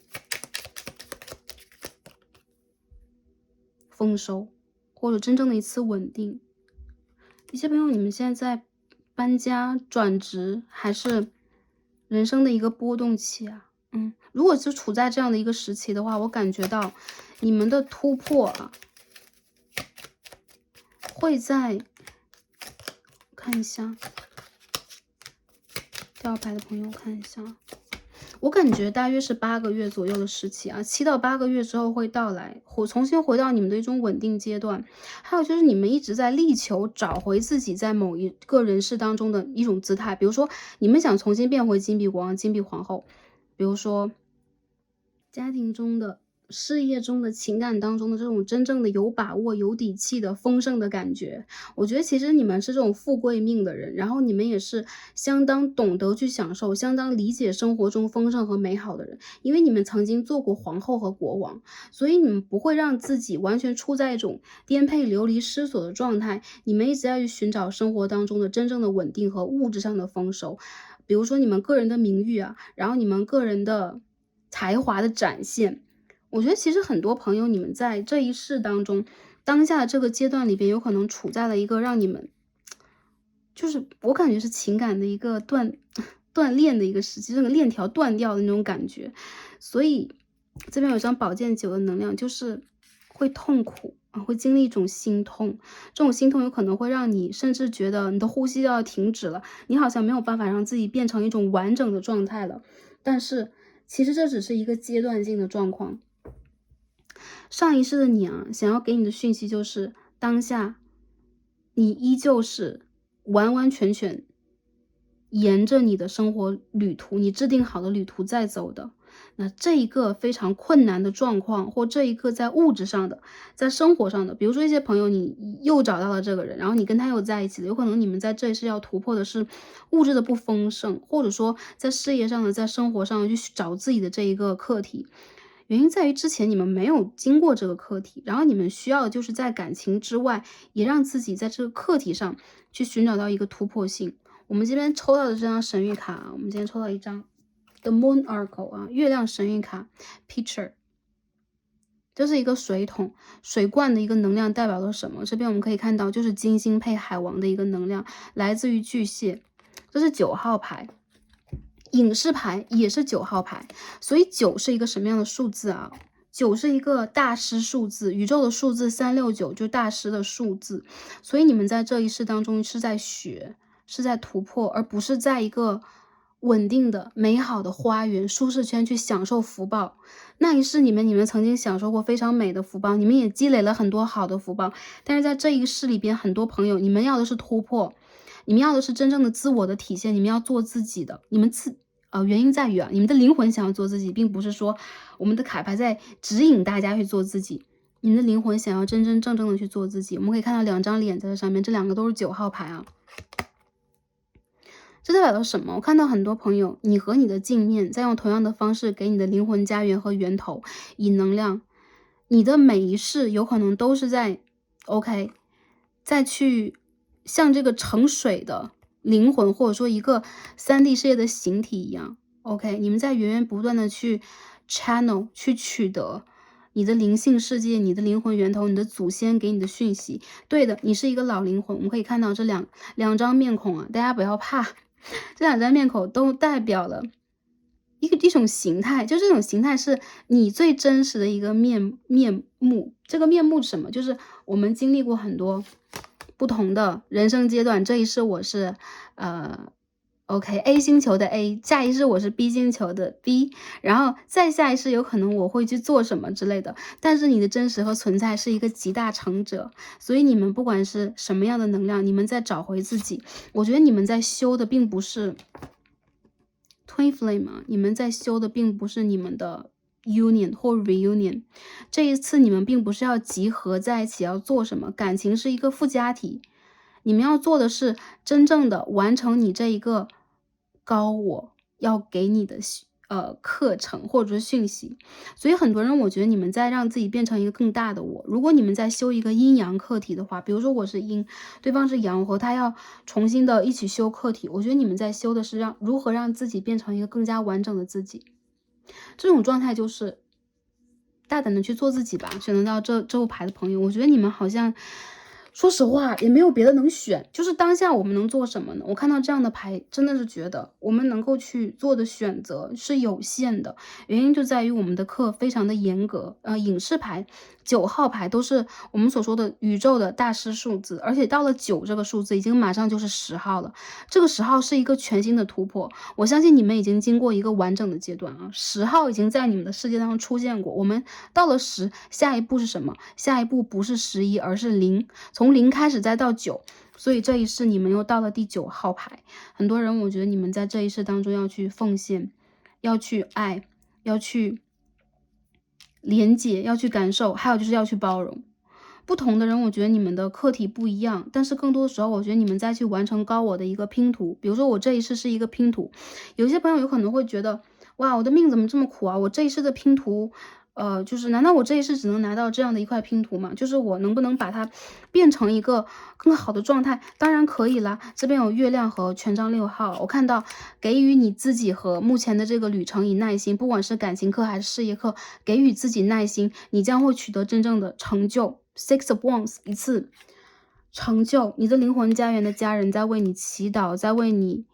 摇旗欢呼，在迎接你的归来。所以很多事情啊，特别是你们当下的一些情感，或者说你们目前生活当中的一些主要课题的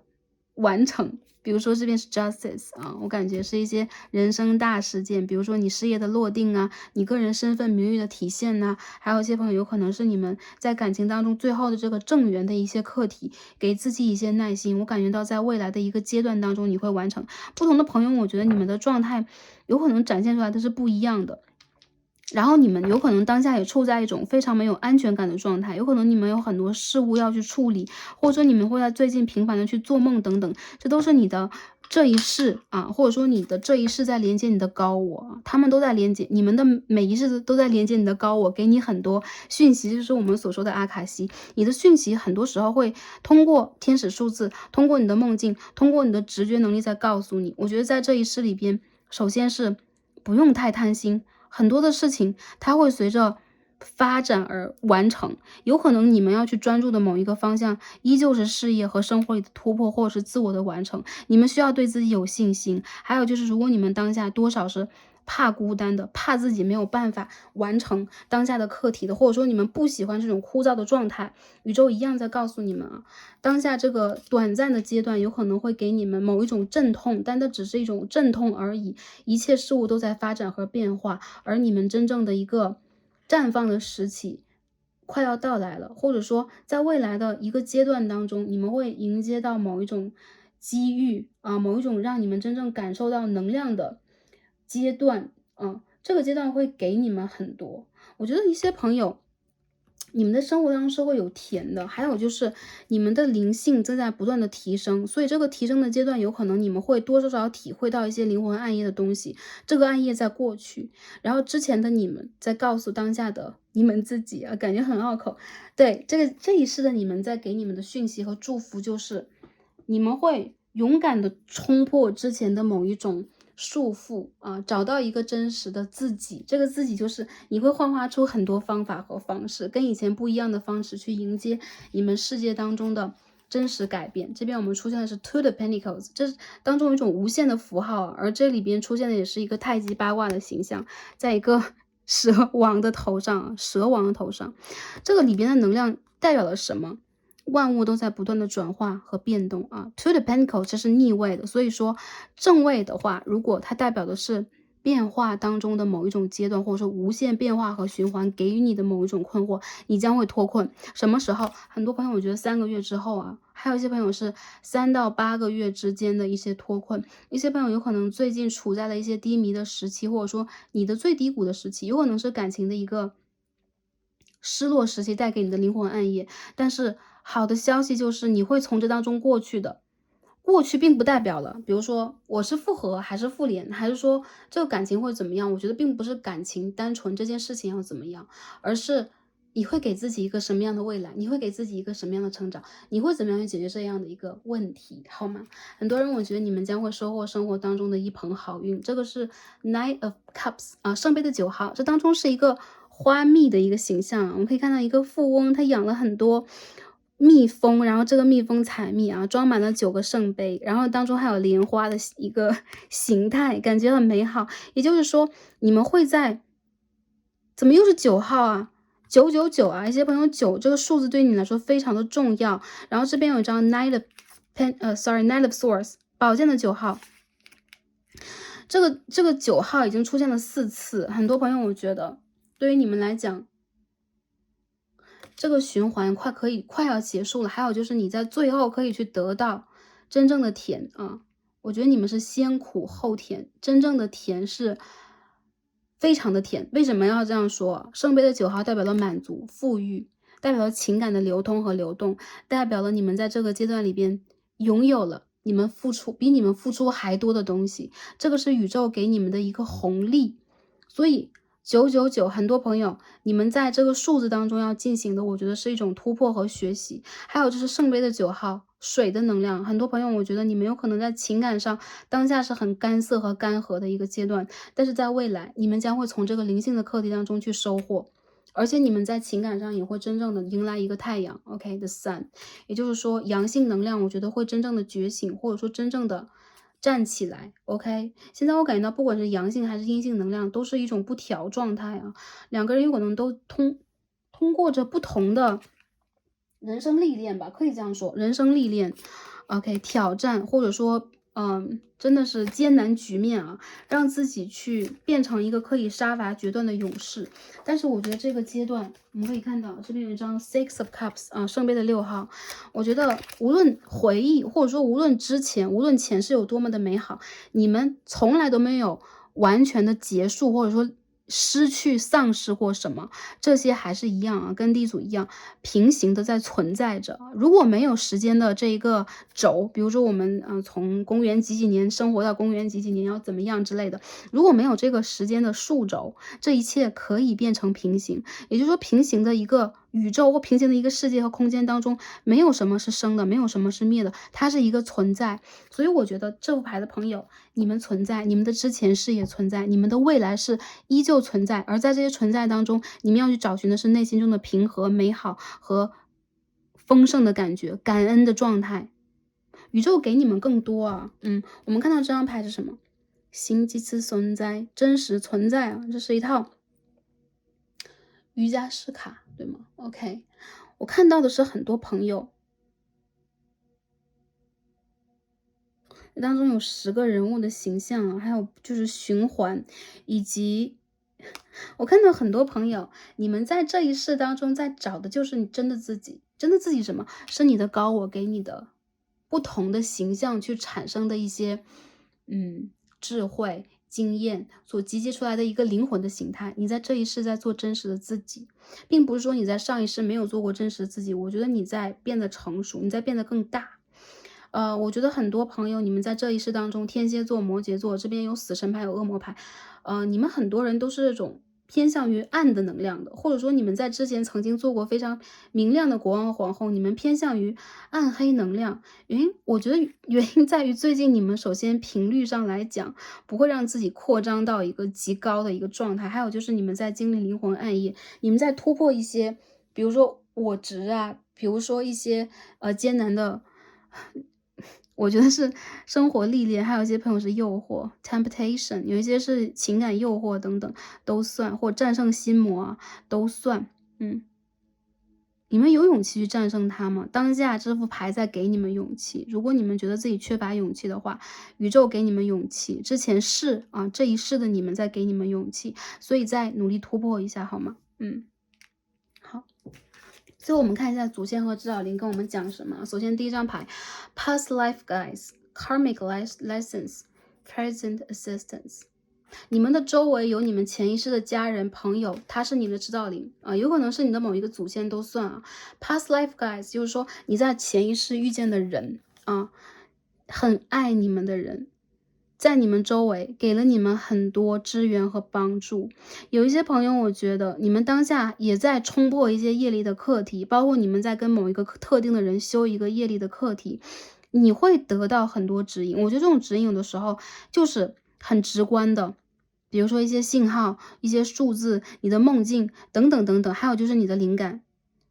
所以说你们是一定程度上被保护的。为什么说是一定程度上？一些朋友我觉得你们当下在受保护，但是你们要把自己放在一个我要受北风吹的状况。原因就在于你们现在其实是很想去抛弃一切，独自去学会一些什么的。下意识的你们有可能在逃避，或者说你们有可能想要去通过放逐的一个状态去得到一些答案。我看到其实有灵魂特别爱你们呢，他们曾经是你们最亲的人，有可能记不住了，没有关系，但是无限的给你们以肯定，给你们以支持和鼓励的人就是他们。所以我觉得其实你们一定程度上是被爱的，被深爱的，所以不要去放弃。还有些人我觉得有可能对你们来讲这个阶段比较孤独，所以你们更多的时候需要把你们的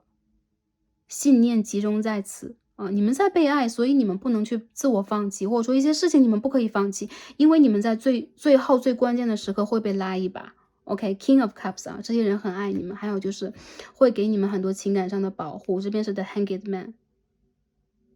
这边还是一条蛇。一些朋友，我觉得你们属蛇吗？还是说你们其实在灵性上最近在打开？有可能在未来的3个月，你们会看到更多的信号。因为这边我们看到999了，很多的信号会集中在这个时期出现。第2张牌看到的是 Spirit Guide，Spirit Guide。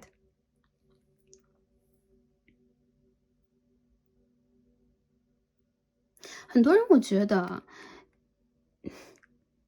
这就很像是你的平行世界的你啊，包括一种量子纠缠，一种自我的觉醒，还有就是 past life guides、spirit guide。OK，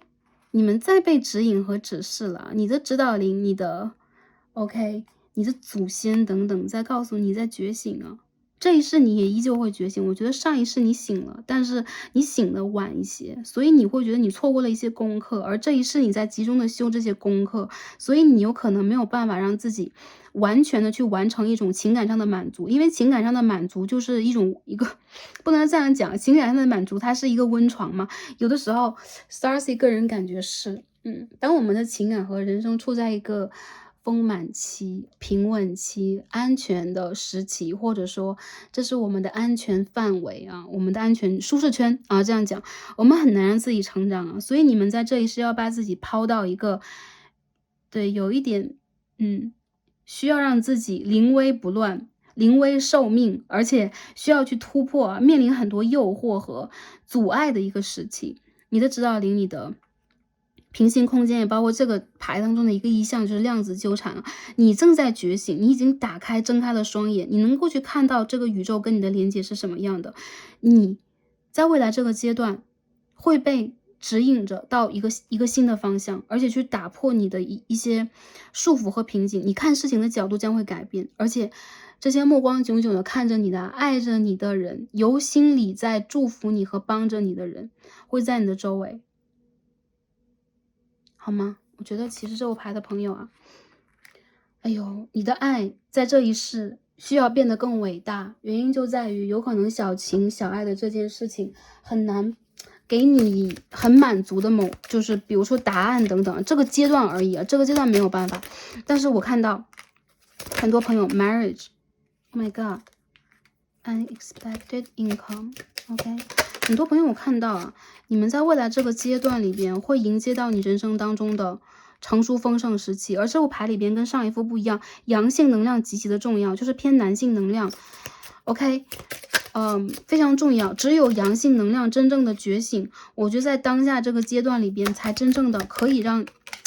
你们的感情处在对的状态，变成一个对的人。还有就是一些朋友，你们的婚姻在当下。婚姻的问题等等是相当的重要的。我看到有可能对于当下的一些朋友，你没有办法承诺，没有办法进入一个稳定的交往，或者说你们的感情出现了一些错误的状态，或者说你们存在着一些错误的时间点等等，都是问题。所以我看到其实你们的感情有的时候也会出现三角关系啊，或者说有些朋友有可能会因为家庭等等受到影响，原生家庭也算，或者说你们家庭当中的长辈，包括阳性的能量等等都算。我觉得其实你的潜意识的自己要告诉你们的就是，你们需要去战胜你们的某一种骄傲感。对，还有就是你们需要在感情当中去真正的辨识一下，这个他真的是你的 twin flame， 你的灵魂伴侣，还是你的业力伴侣。如果是你的业力的话，他会给你上一课，但同时你们有可能并不是完全的要在这个阶段发展成一个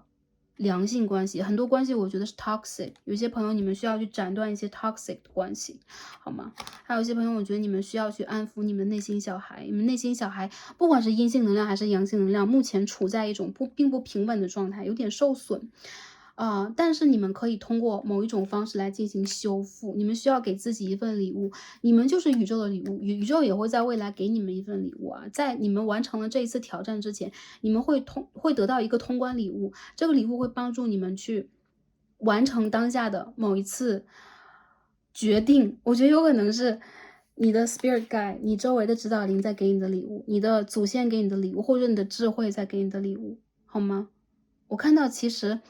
你们的这个经历，包括如果你们在经历一些错的人，你们之前经历过错的人，目前还完全没有没有完全的去修整好自己等等，这也是一份礼物。虽然这份礼物它的包装，它当中的一些部分有可能会划伤到你，但是最终它依旧是会给你展现出一些价值的。时间会证明一切，好吗？好，那我觉得这个牌的朋友啊，我看到这儿就差不多了。我觉得这个牌里面的能量已经差不多传递给大家了，不知道有没有完全对应到大家的一个能量。我看到很多朋友，其实对于你们来说，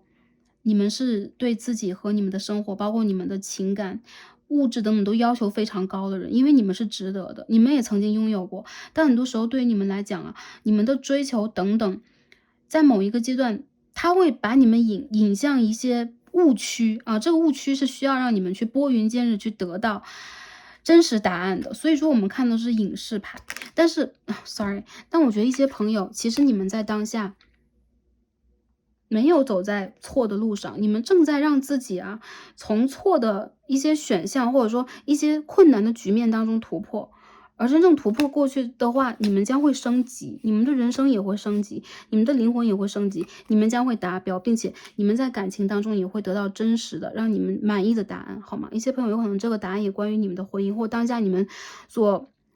感觉困惑的也是关于婚姻的关系等等都有可能。但无论如何，把它当成一个礼物，去尊重你们自己真实的存在，宇宙将会给你们你们需要的情感上的补足、照顾以及保佑等等，好吗？希望第二副牌的朋友在未来一个阶段也照顾好自己。好，今天我们所有的卡牌就看到这了，希望可以帮助到大家，也希望大家的一切都是顺利的，是开心、平安和幸福的。祝福大家在这一个旅程和课题上可以得到突破性的答案，得到宇宙给大家的一份礼物。而我觉得大家的存在也是美好的，宇宙的一份礼物，就是你们的存在就是给了宇宙一份礼物，好吗？再次感恩大家的观看，感恩跟大家今天连接，我们今天就看到这里啦，让我们下一期再见吧，拜拜。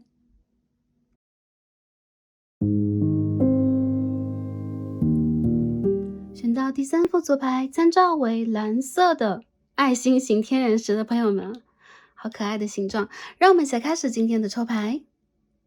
选到第三副组牌，一颗蓝色心形天然石的朋友们，我们的神谕卡都已经抽好了。那今天我们一起来看的主题呢是万圣节特辑，连接我的某一世。那时的我是怎样的，有什么样的经历？想给我今生今世的祝福和讯息是什么样的？来自祖先指导灵的疗愈以及指引。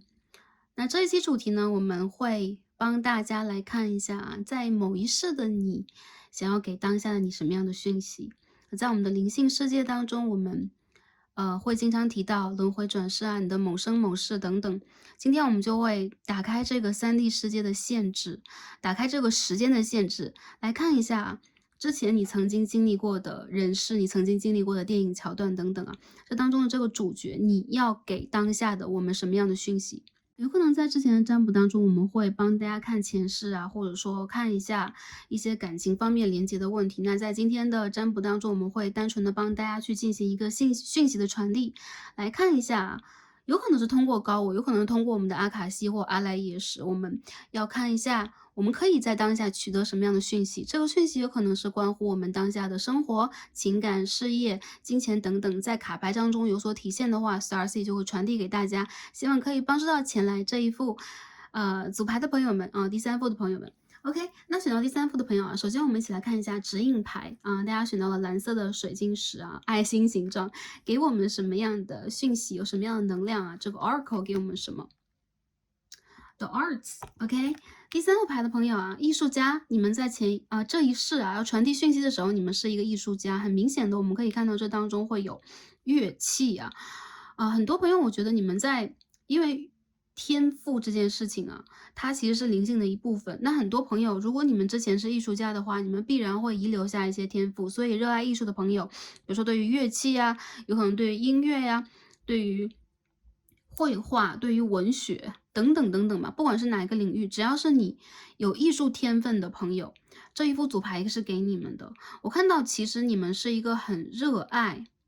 创造的人，你们也是一个很会享受的人。因为这边我们的这个指引牌也抽到了一张 Tarot 塔罗牌，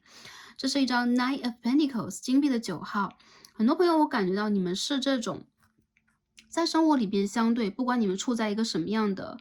原生家庭，或你们在经济上是什么样的一个状况，你们都会让自己去学会享受，或者说你们会很容易沉浸在某一种艺术的氛围当中，你们的审美有可能非常的好，或者说你们会自带贵气和自带一种艺术的气质。有很多人我觉得这是你们天生就具有的能量，或者说你们的外表，你们给人的这种状态等等，会让人觉得你是不缺财富的，或者说你是一个生活中不缺乐趣的人，你是一个很容易让自己去学会啊，通过你的创造，通过你的创想，通过你的感受和感知，就是你的这个感性上的东西，去给自己很多机会，打破你的一些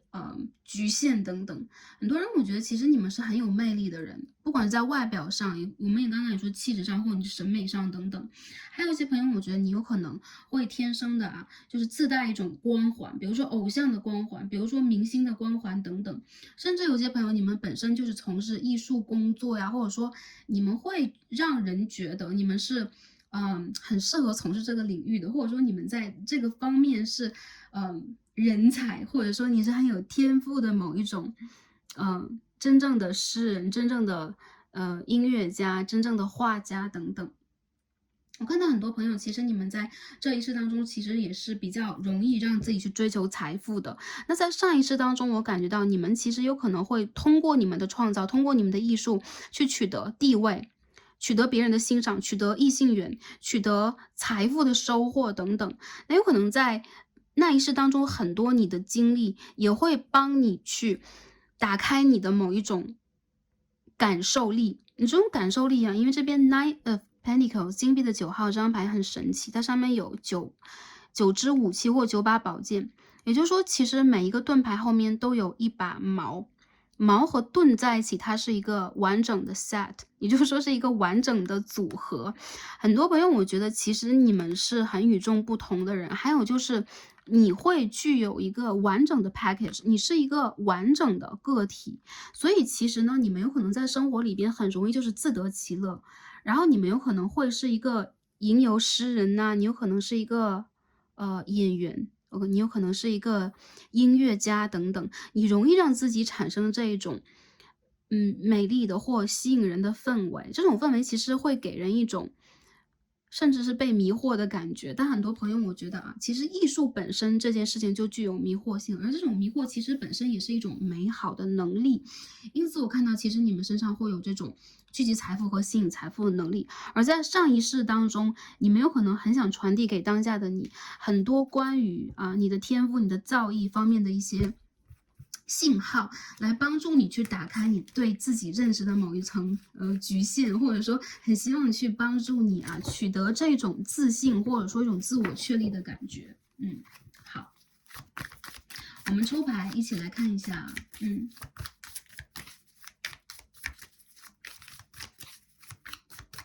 塔罗牌当中，我们在 OK 要传递讯息的那一世，我们是怎么样的？我们是谁？我们会如何的生活？这边有 Knight of Cups，OK， 我们再继续看一下啊，圣杯的骑士出现了 ，Three of Pentacles，OK， 金币的3号，我们再继续看一下。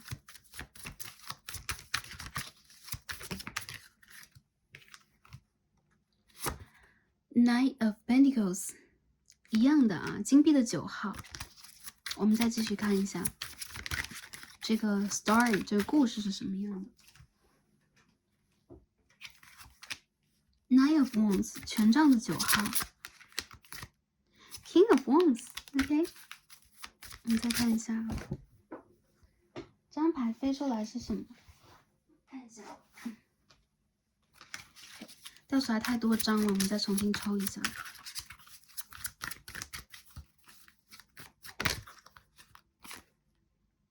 Four of Cups， Ace of Cups。OK， 我看到很多朋友啊，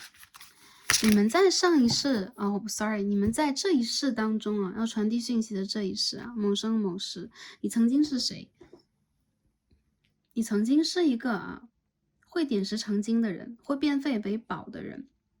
不一定完全是艺术，但是你有可能对于灵性，你会对于生活当中的某一种创造，比如说你是一个很会去做手工 DIY 的人，你有可能是一个很有手艺的木匠等等啊。因为木匠以前在我们之前的古代社会是非常有地位的人。为什么说你们有地位啊？King of Wands，我看到你们是很容易去走南闯北，而且用你们的聪明才智去吸引你的团队，吸引跟你志同道合的人，并且去创造财富的人。但是我看到其实你们不愿意被某一种模式所困住，或者说所局限住。很多时候你们会不喜欢我只是在创造，然后取得金钱，然后就安安稳稳的进入某一种生活状态，比如说儿女绕膝啊，比如说只是创造生产生活就够了。你们是一个喜欢去冒险的人，你们是一个每天想象力很丰富，然后你们有很多创意和想法的人。所以这种创意和想法对于你们来说是，你们有可能很希望自己去不断的学习和得到全新的讯息。所以在不同的人生阶段，你有可能有不同的爱好，然后你是一个会去学很多做很多的人。我看到其实在你身上会体现出非常强烈的一个集合，这种集合就有可能你年轻的时候有学过文学，然后你在中年的时期有可能为了经营事业，有可能会走南闯北的开始改行，然后你有可能会打开自己其他的灵感，去进入其他的行业，最终不管是到了什么样的时期，甚至你会是活到老学到老的人。因此我看到其实对于你们来讲，有可能你们的生活里边存在艺术或充满了艺术，但是艺术有可能只是你的一部分，有可能你会做其他的事情，甚至是你是学什么都很快，做什么都很灵活的人。对于这个组牌的朋友来讲啊，其实你在sorry 又要讲上一世了啊，因为时间已经有点晚了，所以 stars 有的时候会有点卡，言语的表达有点卡。我觉得其实你们在这一世当中是一个理想非常丰满的人，而现实对于你们来讲啊，很多时候并不是骨感的，而是现实会给你们很多局限。我看到你们其实是很大胆的，很热情的，然后你们是不会被一些比如说很传统的东西所束缚的人，你们很容易去感受到生活当中的一些局限性，或者说你不喜欢让自己变得无聊，或者说你的生活如果只是一种形式，你就会很无聊，所以你会让自己去进行某一种创造，这是一种享受。所以对于你来讲，在上一世的你，我看到你是一个非常丰富的人，你是一个非常有趣的人，你是一个多面型的选手，而且在不同的场合当中，你会展现出你不同的魅力，你的见解，然后你的能量，还有就是你的亲和力，你的反应能力都非常的快。然后我看到你有可能在某一个阶段里边突然得到了某一种能量，或者说能力啊，比如说你的指导灵，或者说宇宙，或者说你突然遇见了相当不错的良师益友，以及被托梦等等啊，这都是有可能的。你突然就得到了某一种很强烈的信号，所以一些朋友我感觉到其实你们的灵性在上一世当中也是相当丰富的。然后我看到其实你们有比较美满的家庭，或者说你们的家园其实是人丁比较兴旺的人，但是鉴于你们从小就是这种闲不住的孩子啊，不管你们走到了一个什么样的人生状态里边，你们都很容易让自己去进行某一种实验创造，然后你们会从骑士变成国王，也会从国王再重新变成侍从。我的意思从第2级变成第3级，然后再从第3级退回到第1级，原因就在于你要去学新的东西。其实你们对于原生家庭，或者说你们对于情感，其实又会有一种多多少少会把很多情绪藏在心里边，你们会通过很多创造，会通过实际的行动去展现你的爱。还有一些朋友有可能你的某一个原生家庭的亲人在你内心当中是印象极其深刻的，比如说你的某一个祖母祖父，有可能是遗传给你或让你感受非常深刻的一个人，他有可能打开了你的天赋，他有可能肯定了你的存在，以及肯定了你的优点，肯定了你的美丽、丰盛等等啊。总之你会被一个长辈或被一个很重要的人点燃。然后我看到其实对于你来讲，感情这件事情其实是充满了矛盾性的，因为鉴于你这种诗人般的或艺术家的，或者说冒险者的气质，你有可能在内心当中会有一个白月光，或者说你不会让自己沉浸在纯感情的状态里边，你有可能会因为自己的梦想和理想远走天涯。很多朋友你们在这一世里边是阳性的角色，男性的角色。还有一些朋友，不管你们是男生女生，如果你是女孩子的话，你就是这一种非常有男孩子气的女孩子，你是这种，会让自己去体现出女性的强大的人。如果这是一个古代社会的话，你就是非常反传统，以及你有可能会有一些发明创造，就有可能你自己在家里面进行某一种发明创造，然后就声名远扬，就是一个很传奇的人生。所以我觉得其实你有可能是你那一个城市，或者说你认识人当中的名人，或者说你会做出一些在当时或在人群当中完全不一样的、很有创造力的事情。我看到你的内心当中有可能在那一世里边多多少少说会有一点失落感的原因，就是你有可能没有办法完全的让整个的就是群体去完全理解到你，或者说你有可能在人生当中多少就是说有那么一点点的，就是你应该拥有更多，但是没有那么强烈的一个巨大的机会让你完全走到人生中的巅峰，甚至也有一些失意和坎坷。所以我觉得其实对于你们来讲，你们在那一世当中永远都在追寻的是你梦想中的一个达成，或者说你很希望自己能够真正的去把你的梦想实现成真，你的梦想很高远。我看见很多朋友，其实你们是非常值得的人啊！你们在那一世当中，你的灵魂是非常值得的灵魂，原因就在于你会有一个很丰盛的、很可爱的，还有就是会展现自己内心小孩的灵魂。很多朋友，你们是不同星座来选到这一组但是你们和天王星、你们和星星牌或水瓶座的连接是非常强的，就是你们有可能比较具有创造性，或你们的星盘当中有这种水瓶的元素或者说风象的元素等等。还有一些朋友，你们是水象或火象，这边有出现土象，所以说不管什么星座的朋友我认为其实在你们的星盘当中，你们会有一个比较有创造性的月亮，但是你们的月亮星座有可能也决定了你们有可能没有办法极其稳定的在一段亲密关系当中，或者说你们一直是求新求变的，你们有可能是有疏离感的，因此你们的月亮有可能是在风象，都是有可能的。好，我们把这张牌放在这边这张星星牌很美。那我们继续来看一下其他的卡牌给我们什么样的讯息等下，稍等一下。Sorry，OK，我们看到这边有一张我们的 Moon Arc， 我们今天抽了一套月亮神谕卡来连接一下。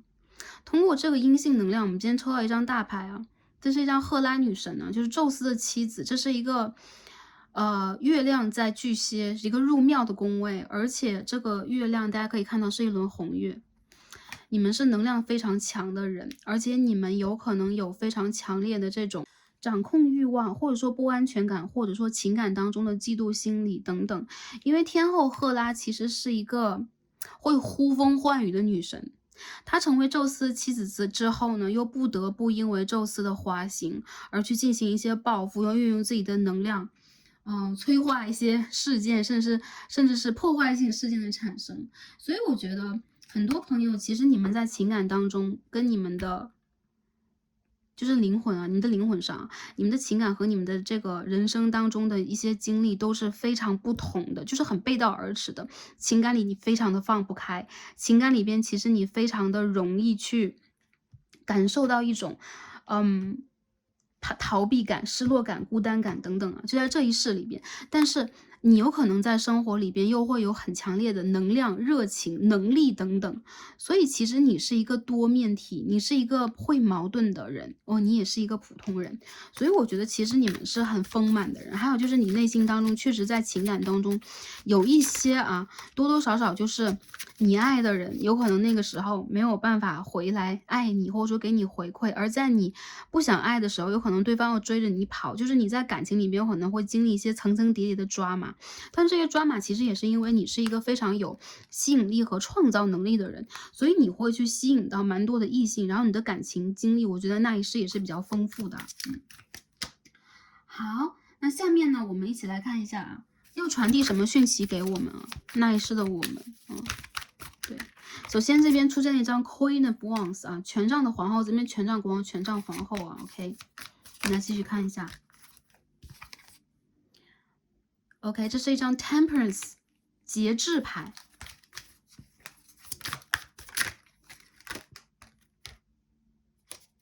Four of Swords 宝剑的4号。OK， 我们最后再继续看一下啊。我们把卡牌排列一下。火象的星座，射手座的朋友，风象的星座，水瓶座的朋友可能选到这一组啊。这边有一张 OK，The Emperor 国王牌。好，我们再最后看一下。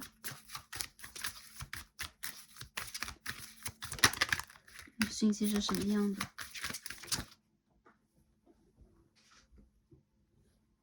？King of Swords， 宝剑国王。OK， 我们调整一下 camera。这个牌的朋友啊，放心啊，你们的能量其实来的是比较稳定的，而且我觉得其实你们的灵魂是快乐的灵魂，会让你们感受到能量的灵魂。所以你的潜意识或者说你的这一世想要告诉你的就是一切安好，你去继续创造吧，因为你的灵魂一直走在创造的路上，改变的路上，或者说引领某一个专业或领域的路上，所以你们有可能有的时候会有一种，我内心里边想要的东西是不是太大了？我能不能去完全的满足我自己的期待、欲望，或者说理想等等？你们其实是有很强大的一个灵魂家族或灵魂体系的人，所以你们会相信灵性，你们有可能会受到指引来点开这一则影片。你们的灵魂在告诉你，就是你是一个非常有创造力的小孩，或者说你原生家庭的母亲在这一世里边啊，是一个会把她的优良的基因，或者说她的某一种创造力来遗传给你的人。如果是女生朋友来选择到这一组，你们有天生的一种创造能力、吸引力，还有就是疗愈的能力等等。很多时候，当你们真正的进入一种比如说创作状态的时候，专心一意的做你们的事情，一些事情一些好事就正在发生。我看到对于你们来讲，其实你们不想让自己抱有太大的野心和欲望，或者说一些事情你在内心当中是期望的、期待的，但是你又不想让自己在这个过程当中去耗损太多。有些朋友我觉得其实你们是很想让自己顺其自然慢慢来的人，但你们没有放弃过你们内心当中的理想，只是不想让它太被欲望所驱使和包裹。那在这一世当中，我看到不管是当下还是未来，有很多的事情正在渐渐的发生，也就是说一些好的事情，或者说机会，还有就是你们的成长，你们的实力都在渐渐的累积。那到了这个对的时间，你们自然而然就会遇见你们的机会，包括你们的贵人。我看到其实在未来你会遇见一个贵人，他是一个阳性能量，一个男性能量，国王牌和 King of Swords 宝剑国王，我看到他有可能是一个专业的组织、专业的团队或专业的人员，他有可能是一个长辈，是一个师长等等啊，有可能他是某一个上司、某一个管理者，你有可能会收到你期待已久的好消息。我看到有很多朋友，你们是金子，你们就是会发光，而且你们的能量其实就是与生俱来的，所以很多时候你们会化险为夷，你们会逢凶化吉，还有就是你们是很有耐心的人。我看到你们的灵魂是不想被，就是说不想被困在某一个空间当中，或者说你们还是在内心当中期待你们的梦想成真。我看到这种梦想成真其实也有一些关于感情的课题，感情的话题就是很多朋友你们有可能正在去显化你们人生当中大事件的发生，比如说我某一个工作的阶段啊，真正的画上了尾声，然后得到了很不错的成绩以及声望。还有一些朋友，你们有可能是正在让自己变得更成熟，变得更加专业、智慧和有经验。我看到有些朋友，你们在感情里边其实是一种平行线的状态，有可能目前处在了这种断联呢，或者说一些朋友，你们有可能在情感之路上，首先要完成事业的这个课题。所以目前啊，对于你们来讲，很多时候你们有可能是心情比较疲惫的，有可能你们刚刚经历了一个完整的人生阶段，你们会多多少少会有一些孤单、担忧，或者说你们很想让自己处在一种绝对的安静状态，你们不想被打扰。有可能一些朋友你们在一个很重要的，比如说我在学习阶段，我在事业的上升阶段等等，还有就是感情这件事情，你们永远都不想强求，你们有可能在被动等待，或者说你们正在等着宇宙给你们分配的，或者说配发的好机会啊。我看到一些朋友有可能你们还困在回忆当中，一些朋友有可能你们在感情这件事上之前一个阶段已经过去了，之前一个阶段或者说在今年年尾啊，这算是一个完整阶段了啊，12月之前。你们有可能多多少少会感觉到啊，最近这个状态并不是你最佳的一个状态，你很希望自己能够达到最佳状态，再进入感情。或一些朋友，你们其实是正在去等待感情里边更好的机会，比如说一个新人的到来，或者说如果是跟旧人去复合和复联的话，我觉得是很需要机遇的。有些朋友，我觉得在明年的3月左右，你们在感情上会迎来一个3到5月啊新的篇章。如果是未来在看这一则占卜的朋友，我认为是在4到6个月之间，你们的这个新的篇章会到来。我看到其实一些朋友，你们不太愿意去完全的认识新的人，你们有可能内心当中有观察的，有瞩目的，有等待的，或者说有没有放下的对象。你们有可能会觉得这就是the love of my life， 这是我人生之爱，或者说这就是我目前为止想要让自己去体验的了。我有可能在目前的这个阶段里边，我可以让自己去带着这个回忆或带着这个经历，或者说我可以去让自己在这个状态里边回到我一种专注状况，专注的能量场当中，我觉得这个很好。有些朋友，如果你们处在这种稳定恋情当中，或者说家庭婚姻当中没有什么问题啊，你们会继续以这个状态去进行你们的生活。但有一些朋友，我觉得很多人你们有可能没有办法把感情这件事情完全修好和修完，因为你们就在这个路中间，有可能你们还需要有一部分的路再往前去走。还有就是宇宙在把你需要的人，你在显化的人，你在等的人带到你的身边。有可能之前一个阶段你在感情当中就是给的很多，或者说你不想只是去作为一个被施舍的人啊，在感情里边很多时候你们也会觉得你是一个很向往正缘和家庭的人，你是一个会想让自己去很阳光的去爱，很阳光的去体验，然后就是你想要的是真爱，而且这个真爱它是你的正缘啊，Ten of Pentacles lovers。OK，所以我看到很多朋友，我觉得你的感情，OK，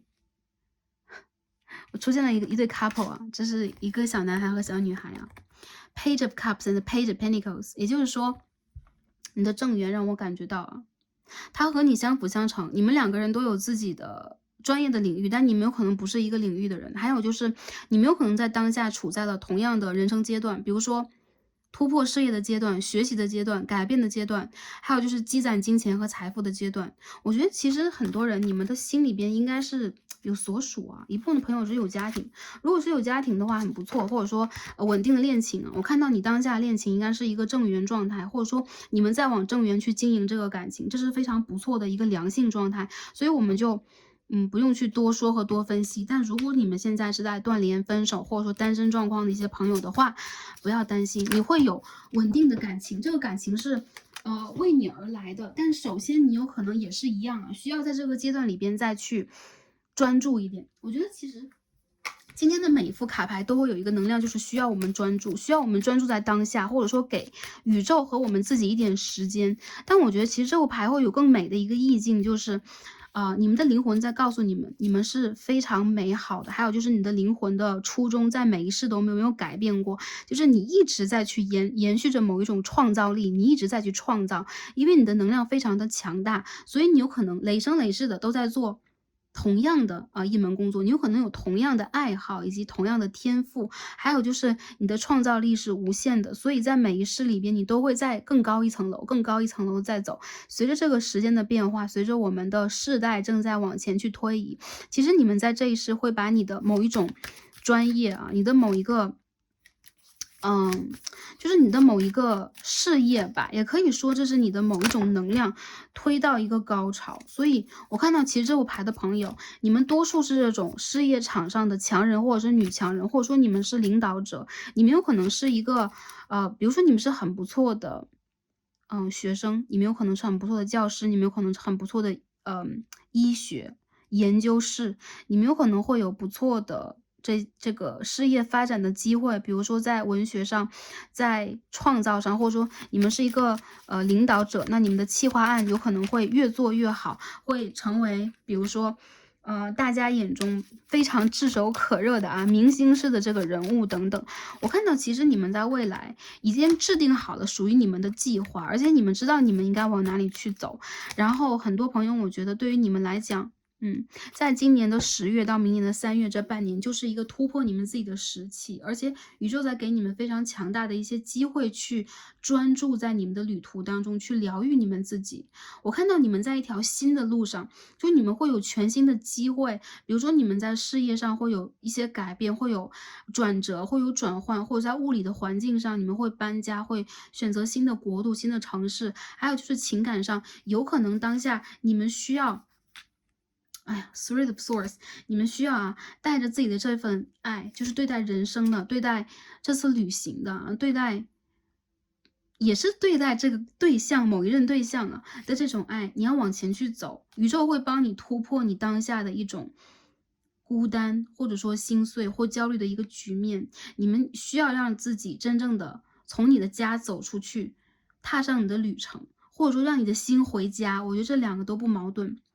对，很多朋友我觉得你的疗愈时期已经到来，这半年是你的疗愈时期，还有就这半年是你重新突破自己的时期，你一定会遇见机会，所以这是你的灵魂来告诉你的。为什么？因为你的灵魂在做的事情没有改变。我打一个比方，比如说你在那一世是一个建筑工程师 ，OK， 你是一个去设计教堂，你是一个去设计房屋的人，那你有可能在这一世在做同样的事情。比如说你是建筑师 ，OK， 你是一个工程师，你是一个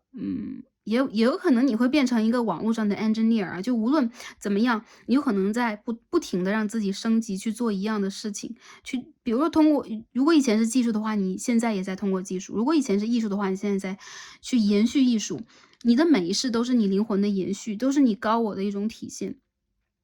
所以很多朋友，我觉得你们其实是很容易受到人尊敬的人，你们也是很容易让自己的人生取得丰收的人。我看到，其实对于你们来讲，你们在明年的3、4月份或半年以后，会真正的到你们的下一站去啊，那是下一站。所以比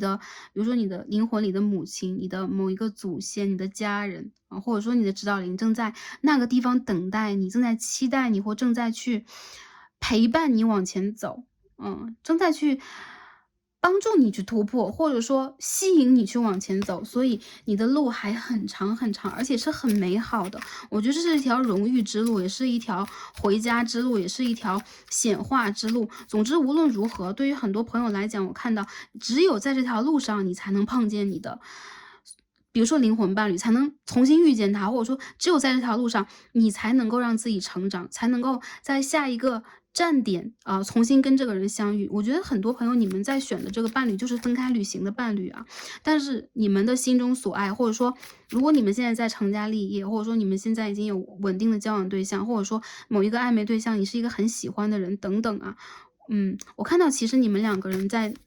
内心当中尊敬彼此的选择，但是你们有可能需要放彼此在自己的路上往前去走，或者说进行某种闯荡。一些朋友你有可能需要去规避一些，比如说在你非常专注的时候，你有可能需要去看一下就周围的环境是什么样的，有可能周围的环境多多少少会带给你一些影响，比如说心情上，比如说暗箱竞争，还有就是有可能你们会在这条旅途上不只是得到的，比如说是光荣、阳光，你们有可能也会遇见某一种挫折、挫败，或者说恶性竞争的局面。因为我觉得你们的心地非常的纯粹、纯良，或者说单纯等等，你们很容易让自己想的比较简单，所以你的灵魂在告诉你自己，就是你需要去区别谁是你的队友，谁是你的竞争对手，谁是你的朋友，谁是你的敌人。你有可能没有办法把所有人都分辨得清楚，但是专注以外，你需要去给自己一层保护。你的指导灵会给你保护的同时，你需要去看一下，不要让自己因为一时的，比如说想的比较少而陷入某一种陷阱。就是我看到有可能你们会没有办法去避免掉一些，就是说我有可能一时大意了，然后就是忘记了一些事情，所以说你们有可能没有办法去完全想得一清二楚，就做了决定啊。如果你们真正的想得彻底和清楚一点，就会避免某一种局面，在未来的3个月当中，特别是对，就是说明年的1月到4月之间，大家注意一下，好吧？或者说未来的3到半年之间。但是我觉得啊，只要你们进行了，稍加注意吧，稍微谨慎，或者说，我们不要让我们自己太快的去一步到位。比如说你们在这个过程里边给自己一些耐心，在凡事多加思考一下，我觉得你们会避免一些可能性的陷阱，好吗？我看到其实你们生活和世界里边多数的人都是非常善良的，你会遇见的贵人和善良的人以及朋友会比敌人更多。所以说其实很多时候你们只是会因为一些就是局势造人吧，就是因为你们去做事情的时候多多少少要接触不同的人事物，才会去产生这样的一个状况。但是这种状况其实是普遍的啊，有可能就是说我们在3维世界、3D 世界里边普遍会遇见的一些问题啊，a common issue，所以说没有关系，好吗？好，这就是你的灵魂要给你的讯息了。很多朋友，你们不要担心，不要因为刚刚的讯息而担心，因为我看到你们在被你们的还是一样啊，指导灵等等啊，非常强烈的在保护着。还有就是你在幸运之路上，你在一条还是一样荣誉之路上，目前你在一条对的，就这一世你在一条对的路上，所以未来你会遇见的是幸运。下一站你想要的是什么样的礼物？你想要的是什么样的一个道具？你想要的是什么样的一个车票啊，一个旅行券？跟宇宙下订单吧，未来的半年里面你可以去得到，你可以去抽到这个奖，这个礼物好吗 ？OK， 你再看一下其他的 Oracle，给我们什么样的讯息和指引？好 ，expectation 期待、盼望。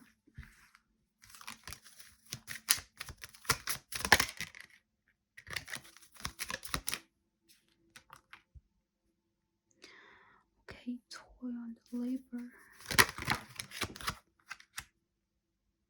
Community。我看见这些朋友，其实你们在寻找和等待的是不错的工作机会，或者是一些朋友有可能你们在等待的是你们的灵魂伴侣、灵魂家人或者是好友等等，因为你们其实很希望自己的生活是并不孤单和孤独的。我看到你们现在正在去安抚你们的内心小孩，还有一些朋友有可能你们当下会出现一些经济上呢，或者说事业上的转折，你们有可能会觉得哎，我应该就是熬了这么久，比如说我在坚持我的梦想，熬了这么久，我到底什么时候能够从当下的一个局面当中缓和起来啊？真正的开始看到经济上的或我们想要去期待的一些收益是什么样的？很多人我觉得你们有可能一边在工作，一边坚持着你们的梦想，然后会让你们比较辛苦和心累，甚至你们不得不为了自己的梦想去买单，做更多的事情。但是啊，OK。Distant horizons，你们其实离你们的这个旭日东升的地平线已经不远了。我看到你们的毛其实是正在往下抛的。很多人我看到其实你们正在让自己去启程，还有就是你们正在让自己去选一个新的地方落脚。因此这次神奇之旅对于你们来讲啊，我看到一定是会有收获的，还有就是会有神奇的收获，或者说意想以外的收获。有些朋友你们需要去专注当下，比如说你们现在在工作，你们不得不去做某一种工作，比如说我要补贴家用啊，然后我要去为了实现自己的梦想去多做一些什么等等。我看到其实是你会得到一些组织或者是人的瞩目，会有贵人出现。那一些朋友我看到其实对于你们来讲啊，当下有可能很多的事情你们需要先专注在调整自己、疗愈自己，包括你们的身体上面，还有就是时间的分配、合理的分配，还有就是梦想永远都非常的遥远。我们就是说为什么是遥远的？就当你实现了一个梦想之后，还有下一个，所以梦想这两个字，它永远都有梦字在里边啊。所以很多朋友，我觉得啊，你对自己有很高的要求和期待，这没有任何的问题，但是不要让自己在当下太过于疲劳和紧赶。我觉得其实你们的期待和期望有可能也包括了某一个 offer，你们有可能再去升职加薪，或者说你们再去考某一个相当不错的专业，你们需要比如说执照等等啊，你们在考执照等等都有可能。那其实在这个过程里边，你们有可能需要再去花一点时间，多为自己的前途铺一下路。我看到其实你们在未来会有很不错的发展，你们会得到你们的勋章，有你们的位置。如果你们当下再去处理一些棘手的问题，比如说跟仲裁呀、跟法律相关的一些问题的话，你需要多想一下，或者说你需要去考虑一下跟你合作的人，跟你去做这件事情的人，他是不是完全可靠的，还是一样。还有就是当下你们有可能一些朋友，你们要去专注你们的某一位家人。我看到啊，有可能是女性的能量男性sorry，男性能量有可能也会有，但是比较强烈的就是你的某一个女性家人需要你的瞩目和关心，好吧？以及一些朋友，我觉得有可能你们现在在追求情感的路上，如果你是单身，或者说目前还没有情感落定的话，我看到其实你是有人在喜欢你的，但是有可能他和你现在都不是一个完全的可以让自己谈情感的状态，比如说很累呀，比如说当下可能要专注事业啊，比如说可能有一些生活当中没有完成的一些部分要去整理，要去梳理等等。其实我觉得很多朋友，你们在这条路上虽然说走的辛苦，但是还是一样的啊，你们也是被宇宙所真正热爱和保护的幸运儿。为什么你是幸运的？有可能一些朋友会说，哎，我没有感觉自己特别的幸运啊。但是其实我觉得你身旁的指导灵，以及你灵魂家族当中的指导灵有在帮你去做很多趋吉避凶的动作，所以也有帮你去铺平未来的一个前途。所以往前走，我们不知道下一步我们会得到什么样的一枚入场券等等。但是我觉得第三副牌的朋友，你们需要去敢想，你们需要去敢期待，还有就是你们需要去完全的信任，好吧？这副牌的朋友，你们的信息比较丰满啊，好。因为你们的前世的自己以及你们的指导灵想给你们很多讯息和鼓励。这边是火星的母羊1宫，你再看一下冥王的金牛3宫。我看到对于你们来讲，当下财富这件事情是你的重中之重，所以呢，我觉得你们现在应该全力去求财。还有就是啊，如果当下你们在情感当中也是一样的话，我们说情感就抽到一张 courtship，OK，你们有可能是因为财富的事情没有办法，甚至OK，很多朋友，你们有可能当下因为就是说，比如说我的工作事业啊，我就是心中有所爱，我都没有办法，因为两个人之间有可能会有一些差异，或者说时间上来讲的话，现在不是最对的一个时间。我看到一些朋友，你们需要去规避和避免掉一些不对的对象，就如果他在影响你和这样，比如说拉低你的能量，或者说让你会比较心累的话，我们可以看到一些朋友有可能你们在情感里边是非常容易产生某一种保护欲，以及很不喜欢受到伤害的，而且你们有一种摧毁欲，你们会有一种很强烈的吸引力，或者说这种吸引力也会产生出一种骄傲和破坏欲望。因为这个金币9号和赫拉女神其实都会有孔雀的能量，以及这种丰满的，就是说很有质感的一种能力啊，就是能力非常强，不管男生女生。所以对于你们来讲，其实情感这件事情需要让自己在物质和生活当中更有位置。当你更有位置，你就会更有发言权，并不是说我们有发言权要去操控某一个人，而是你有可能更有发言权，甚至是决定我自己在情感当中我怎么去处理，我应该如何被对待，我应该如何对待。很多人我觉得你们有一颗非常柔软的心，但是这颗心有的时候是在情感里边很容易一步走错，你就会很容易很难把自己拉回来，在某一个阶段里边。所以我觉得这个牌的朋友，你们可以去调整和考虑一下，在最近这个阶段你们的重点是什么？这跟第2副牌的朋友的能量是一样的，好吗？那最后我们看一下宇宙给我们什么样的建议和指引啊？第一张牌是24号 balance，OK，一样啊。让我们去集合我们的能量，还有就是 self care， 让我们去关心关爱自己，这就是刚刚我们在牌当中看到的。很多朋友我觉得你们很累，还有就是我们为什么要单脚走独木桥啊？然后我们要单脚踩球，其实这个是这个不是你啊。我觉得其实大家会觉得，哎，我是不是我真的有这么滑稽吗？这是一个追梦者，这是一个敢让自己去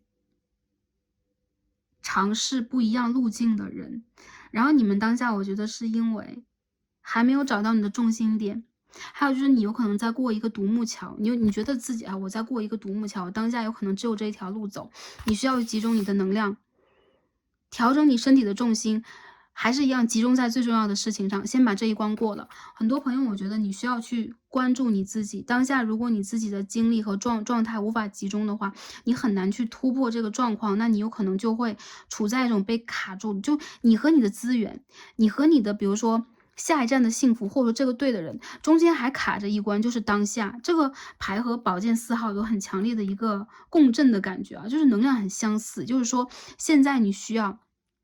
要么就是好好给自己睡眠，好好给自己休息，整理一下自己的健康状态；要么就是你需要把自己的目前的一个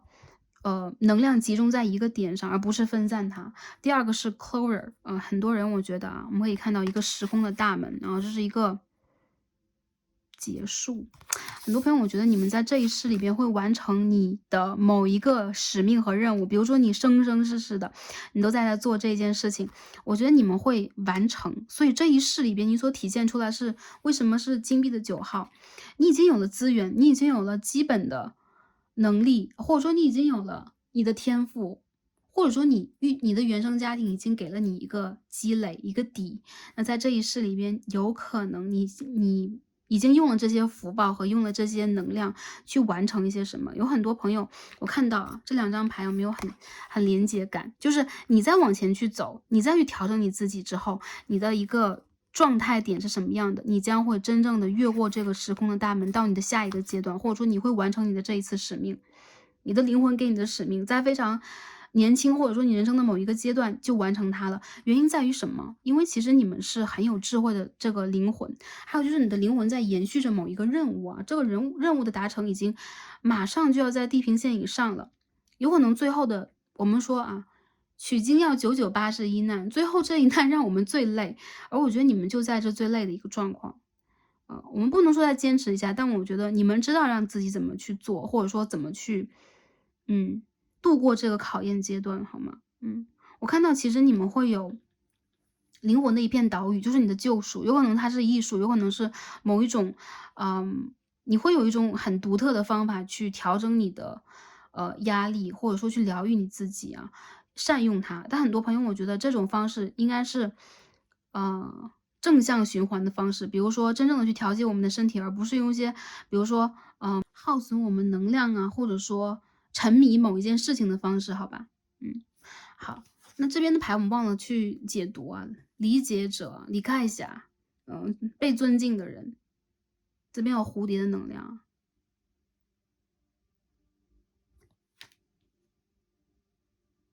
我觉得其实你们是一个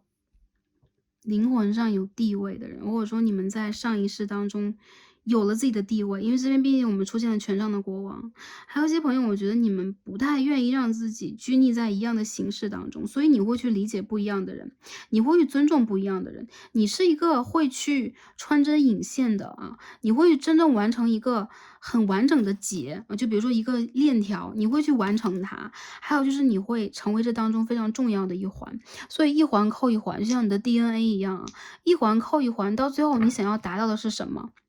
？OK，南焦点的天蝎3宫，一种灵性的真正的学习啊，3宫是一种学习。那天蝎其实是一个很深邃的，关乎于灵性，关乎于超越生死，也关乎于我们前世今生的一股强大的。对，冥王星的能量，sorry，强大的冥王星能量。所以其实对于你们来讲，你们的灵魂真正的想要的、想理解的，或想被尊敬的是你们的灵魂真正的这个道路，它有可能就不是那么物质，或者说你们其实从来都不是一个特别物质的人，但是你们还是很需要它。原因就在于当下是你们很重要的一个关口，然后你们的成就和你们的完成就在地平线之上。你们的遥远的梦想永远都不是那么难去达到，但是我还是一样的想法，就是对于你们来讲，你们的梦想不难达成，但是梦想永远都有新的啊，你们永远都有下一站，因为你的灵魂就是这样，你不会是一个好了，我功成名就，然后我全身而退。很多时候，你们还是会给自己全新的任务和挑战，所以在这个挑战过后，对于你来讲，Nine of Cups，这上一套牌里面我们也抽到，但完全不一样的能量。你的下一个挑战，我觉得对于你来讲是灵性，你会有很多丰碑、很多成就，但是你会让自己真正成为一个更具备灵性的、更具备，比如说。我完全去理解我自己的灵魂是谁了啊，前世今生是什么样的？你会让自己重新回到一种极其天真的、非常的满足的，或者说能够让自己去肯定自己的一个丰盛状态，好吗？这是你在下一个阶段当中展现出来的一个形象，所以可以先去传递给大家，让大家有一种更加美好的期盼，或者说更加有动力，好吗？OK，那第三副组牌的朋友，sorry，第三副组牌朋友，我们今天所有的卡牌就看到这里了，非常感恩跟大家今天的连接，希望能够传递给大家需要的讯息，也希望大家的一切都是好的，或者说可以往更好的去发展的。拿着这一个讯息，带着这样的一份能量，让我们可以去疗愈自己和完成我们下一个阶段的成长。祝福大家开心、平安以及幸福，让我们在下一期占卜当中再见吧，拜拜。